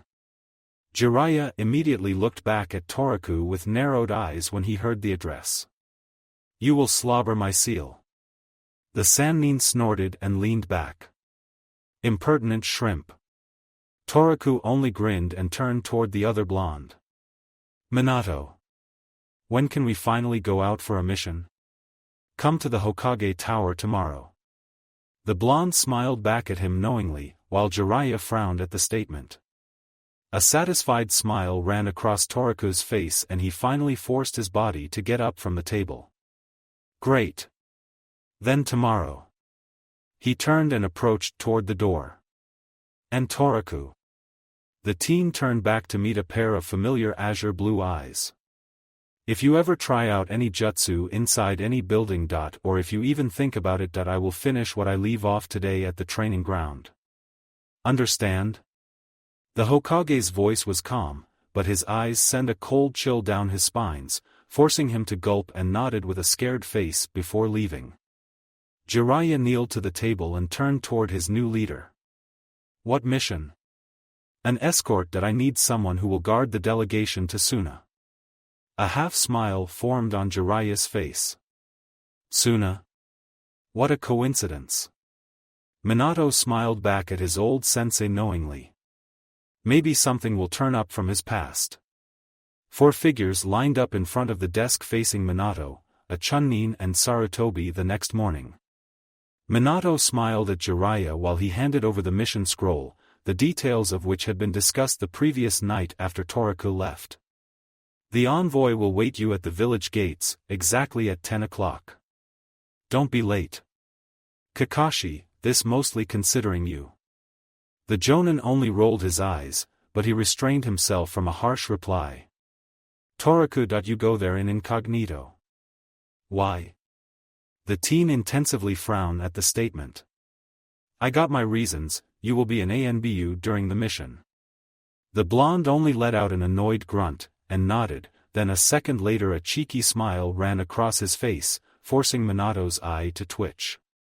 Prohibited. I didn't do anything. But you thought about it. No more ANBU teasing. Toraku frowned and a wordless fight started between the two blondes. His staring contest finally finished after half a minute and Toraku let out a disappointed sigh and nodded, murmuring about Hokages go beyond their power and folded his arms in front of his chest, turning slightly away from Minato. The Chunin raised an eyebrow and Sarutobi let out a small chuckle, while Jiraiya cleared his throat and nodded toward the desk before he dismissed his new team to prepare for their trip. The team gathered exactly at the announced time. Surprisingly, Kakashi also appeared on time, to meet the envoy they would escort to Sunagakure. A tall man, his body and head wrapped around with a white robe and a white half-face mask just like Kakashi's, leaving only his brown eyes open to the soft breeze. The man didn't say a word, only nodded when they arrived and he remained silent since then. Unfortunately, the man was a civilian, which would slow down their movement by ages. The trip would be long, it would take at least 1 week to Suna, through the hot and empty desert for half of the time, then the same back. Plus the time they will spend in the city while the envoy does his job. The thoughts raced through Toriku's mind in a minute, eyeing their mysterious companion. He slowly raised his hands to scratch his forehead, but he stopped his movement when his hands met cold porcelain instead of his warm skin. He groaned in frustration and moved his hands to detach his mask, but his move was stopped when Jiraiya grasped his hands. No touching, and you aren't allowed to remove it, not even when you are sleeping. From now on your name goes by your mask. A pair of angry blue eyes snapped to his face, narrowing to thin lines, but in the end only a displeased groan was his answer from the teen in complete ANBU outfit, without the white surcoat. The teen folded his arms in front of his white vest and turned away from the Sannin without further words, who just slowly shook his head. Okay team. We are departing. The 3 teens nodded and moved toward their companion, positioning them around the envoy. The small group finally stepped over the giant gates of Konoha and disappeared in the woods of the Land of Fire. Jiraiya eyed Toriku continuously from the background, and a small smile ran across his face when he felt a small amount of chakra, slowly moving toward Kakashi's face under the mask. The silver-haired Jonin narrowed his eyes and started to scratch his face under the thin textile continuously. The blonde was obviously trying to force that mask down. An annoyed snort left Kakashi and he gave an angry look toward the teen, and covered his face with a thin layer of his own chakra, to separate his skin and dismissing Toriku's own. You are childish. No, just curious. Toriku looked back over his shoulders toward Rin. Hey, have you seen his face? The girl only shrugged with a cheeky smile, which could mean anything, and the blonde narrowed his eyes with an irritated ch. He finally turned back and looked to his left where he heard a faint, but fast heartbeat as they passed beside a tree. He smiled when his nose picked up the scent of a skulking fox under the bushes. He gently stroked the mask on his face, feeling the fine curves of a longish animal nose and the 3 freshly painted red curves on each side on its white surface.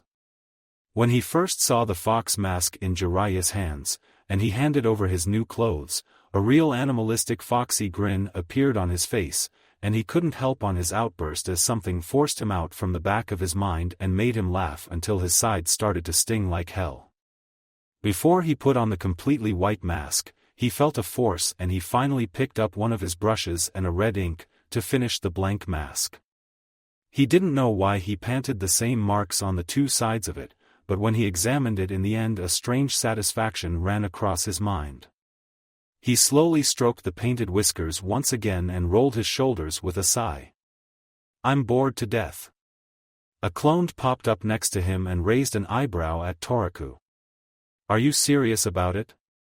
It's worth a try. The blonde shrugged, while everyone in the team eyeing him curiously as the clone put his hand above Toriku's extended left palm. The 2 blondes closed their eyes in their concentration and a small amount of slowly circulating wind appeared between their palms. The wind started to speed up and the small tornado flatten, until it was almost invisible from the side, while it formed a perfect circle from above, however not much bigger than a middle-sized shuriken. The clone started to frown, and squeezed his eyelids in concentration. Kakashi moved his hands up, to uncover his Sharingan, examining the progress with the slowly swirling tomos in his crimson-red orb. He saw as the chakra slowly moving from Toriku's left arm, stop for a moment in his wrists, then slowly move inside his palm and sucked out by the small technique from the coils in his palm. The clone let out a small moan, as he mimicked the same process by his own body, adding his own chakra to the small technique. It reached the whirling chakra plate, mixing fire, slowly, step by step into wind, causing it to glow with an unnatural orange light, just like iron in the oven before a smith started to form a sword. The movement of the wind increased once more, and Toriku narrowed his eyes. That's enough, just hold it in that amount. The clone squeezed his teeth and a painful hiss left Toriku's mouth, when the spinning plate wobbled a bit between their palms. What are you doing? Jiraiya asked with a calm tone. I'm too occupied to chit-chat. Toraku hissed between his teeth, and with a light moan they released the technique, which slowly disappeared in the air, leaving behind a faint ozone scent in the air. The clone shook his head, while Toraku examined his red palm, and the blistering that was forming on it. We need to work more on this little thing, it needs more precise dosage than the big ones. Toraku narrowed his eyes, and made an approving nod.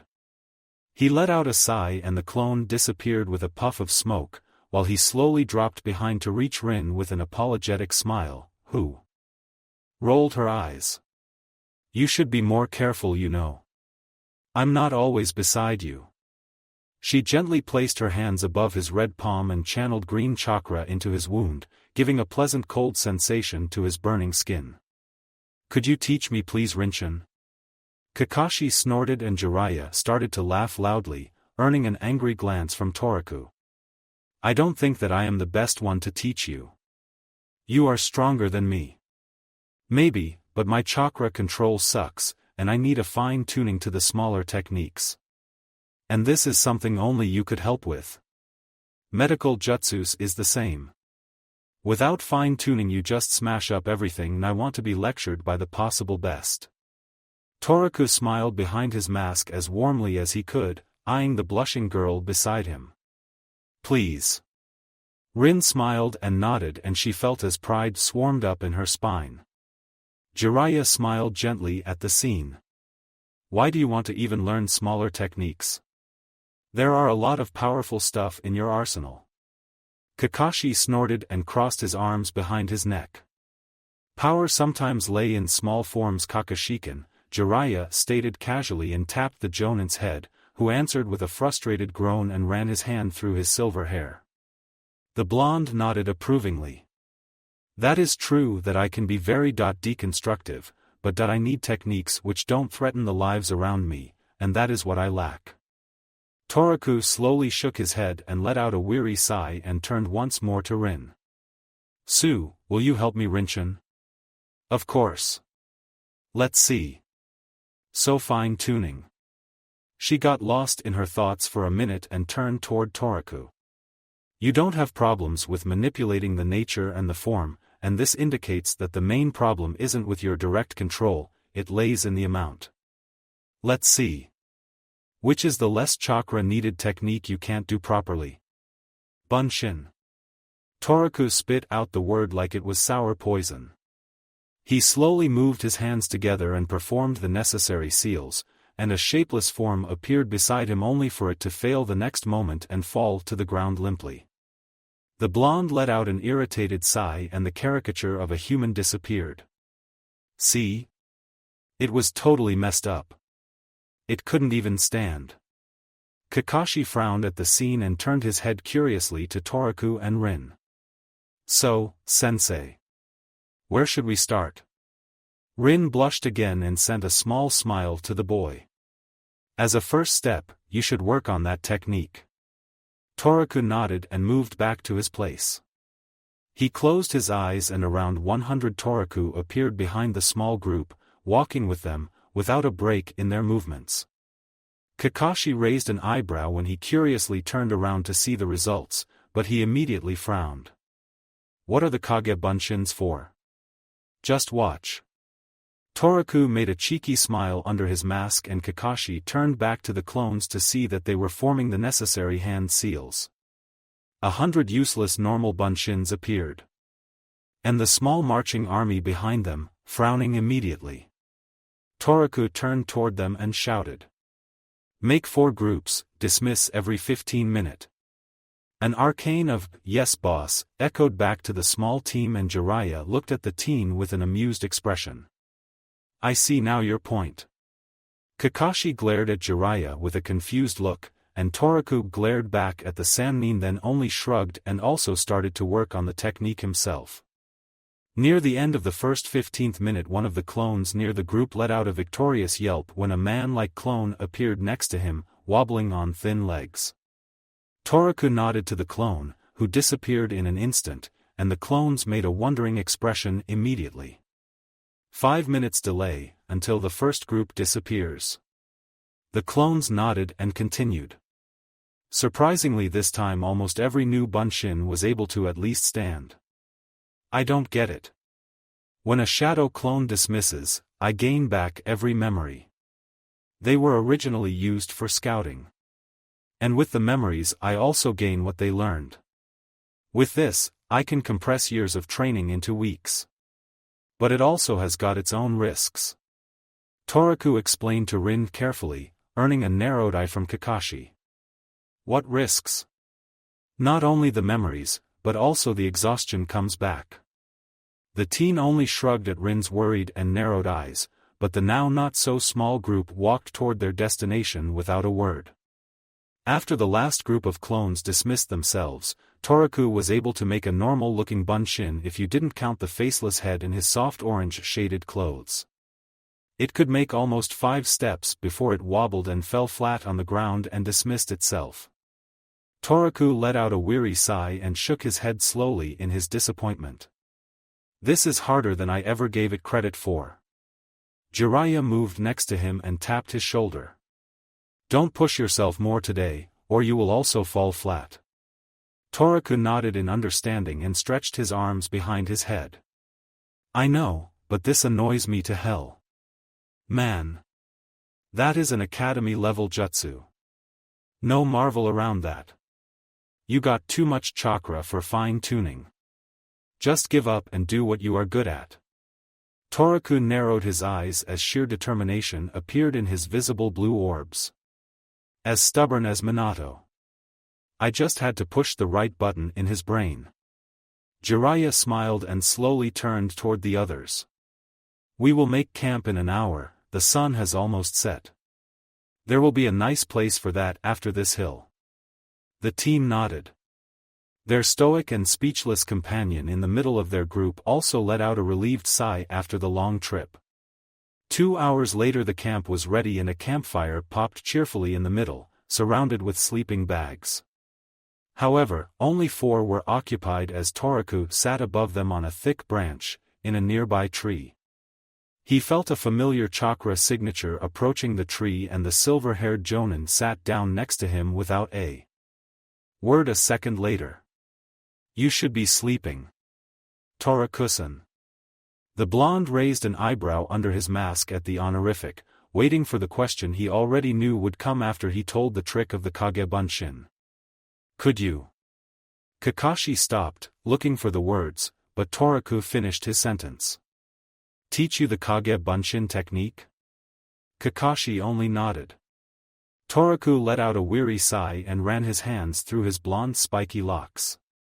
I could, but it won't be too effective to you.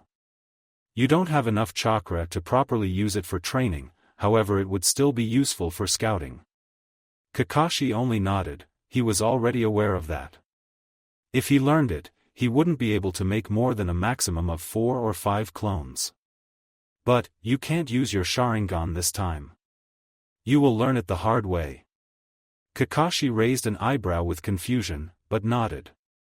Kakashi had already figured out by his previous reactions, and he also caught more than one reference from Minato, that Toraku's sudden appearance was most likely connected with a Sharingan user.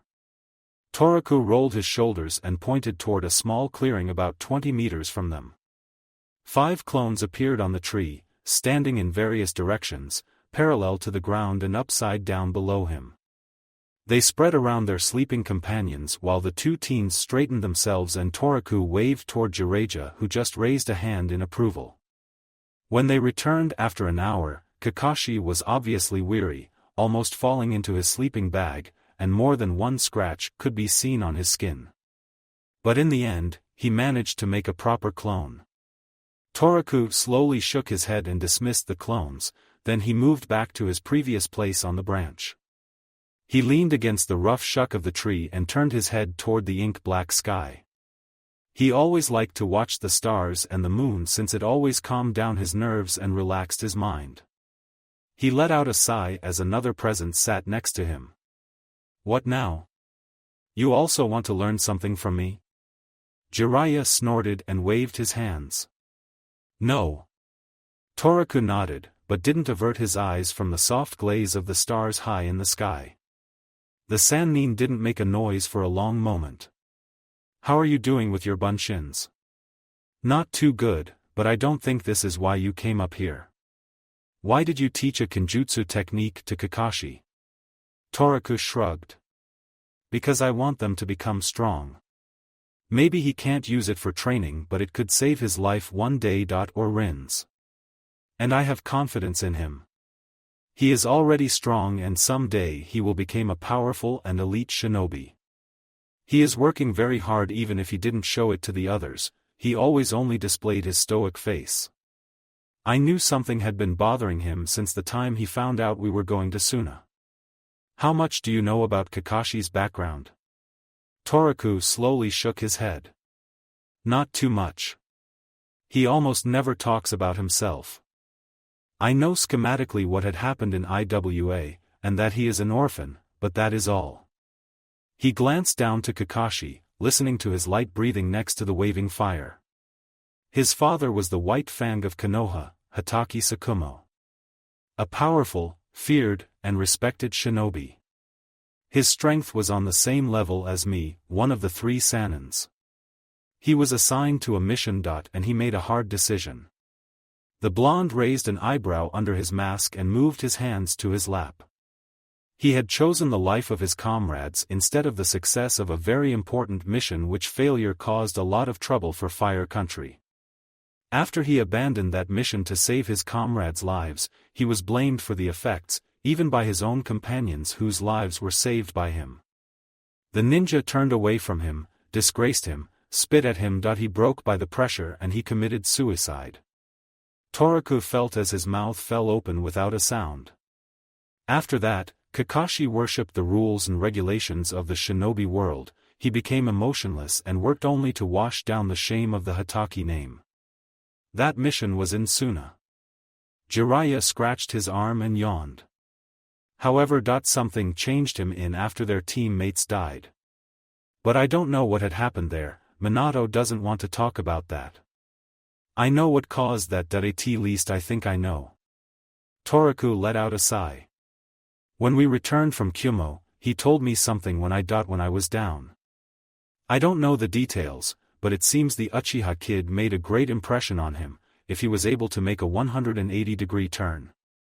Jiraiya nodded and locked his eyes on the blonde. What do you think about your own situation? Toraku blinked at the unexpected and sudden question and turned his head toward the sage, grasping his mask with a hand, waiting for his companion's reaction. Jiraiya only nodded his approval to remove the mask, and he gratefully pushed it up to his crown to rub his weary eyes. He got a ration bar from one of his pockets and started to chew it absently. He wasn't hungry, but he needed time to gather his own thoughts. The Sannin curiously, but not suspiciously, eyed his blue orbs, patiently waiting for his reply. The team finally put down the remains of his food into his lap and leaned forward, away from the rough tree, but didn't make connection with Jiraiya's eyes. I know you are here to stop me, if I go rogue, and this mean you are strong. Maybe I sometimes play the idiot, but I'm not stupid. I know that maybe I'm an assassin or a spy, or hell knows what. I was. He let out a weary sigh and finally moved his almost glowing cerulean eyes toward Jiraiya.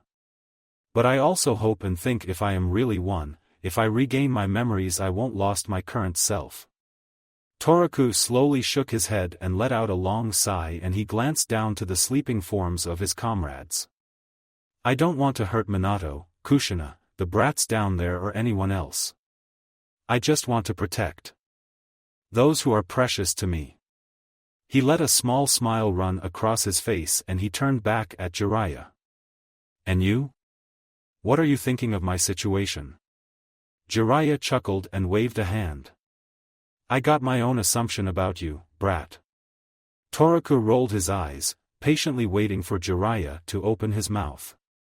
I read the reports about you. And? Anything interesting? Jiraiya rolled his eyes before he answered. It told me that you got some flashbacks. The teen only shrugged.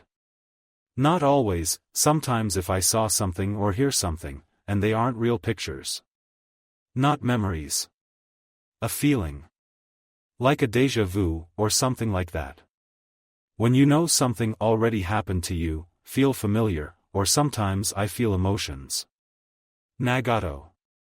Jiraiya stated calmly, his eyes shined with curiosity, while the teen's face mirrored confusion as he glanced back to the Sannin, then his eye twitched as a feeling slowly started to rise in his mind, only to be swept out in the next blink. Anything about that? Toraku narrowed his eyes, and gave a wondering face. Something popped up, but it was gone. Respect? No. It was there a moment ago, but now it is gone without a trace within a blink, and I'm not sure what was it. Who is this Nagato?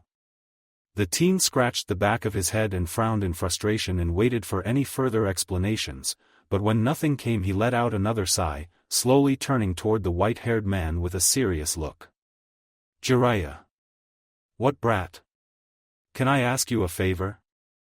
The Sannin raised an eyebrow, but he nodded. Promise me. If things go wrong and I lost myself. Please don't let me harm anybody. The Sannin stayed in complete silence, watching the teen seriously, waiting for his determination to fall down, but it didn't come. His azure eyes stayed calm and solemn. I will be quick and merciful, Gaki. I promise. How generous of you. Toraku chuckled dry and sent a soft smile to Jiraiya, but he stayed serious. For minutes none of them talked, they just sat beside each other, listening to the voices of nature around them. Hey old man, go back to rest. I won't drag you along the way to Suna if you drop with fatigue. Jiraiya snorted and tried to slap his palm to the back of Toraku's head, but he leaned away from it, and chuckled softly at the playful attempt. He felt a sudden déjà vu run across his mind and a soft smile spread across his face when he looked again at the Sannin. You are really an interesting young man, Torakuken. And a very troublesome, cocky little brat. Toraku only chuckled, but Jiraiya finally dropped himself down to the ground and moved to occupy his sleeping bag and this time, fall into deep sleep. I will relieve you in 4 hours, shrimp. The teen only nodded and turned his head again toward the sky, to spot the glowing Vesper again. Thank you for watching. I hope you enjoyed it. Make sure to like and subscribe, and don't forget to share this video with your friends. Guys, make sure to help the author by visiting the link in the description. This is Fox Sage, and I'm signing off.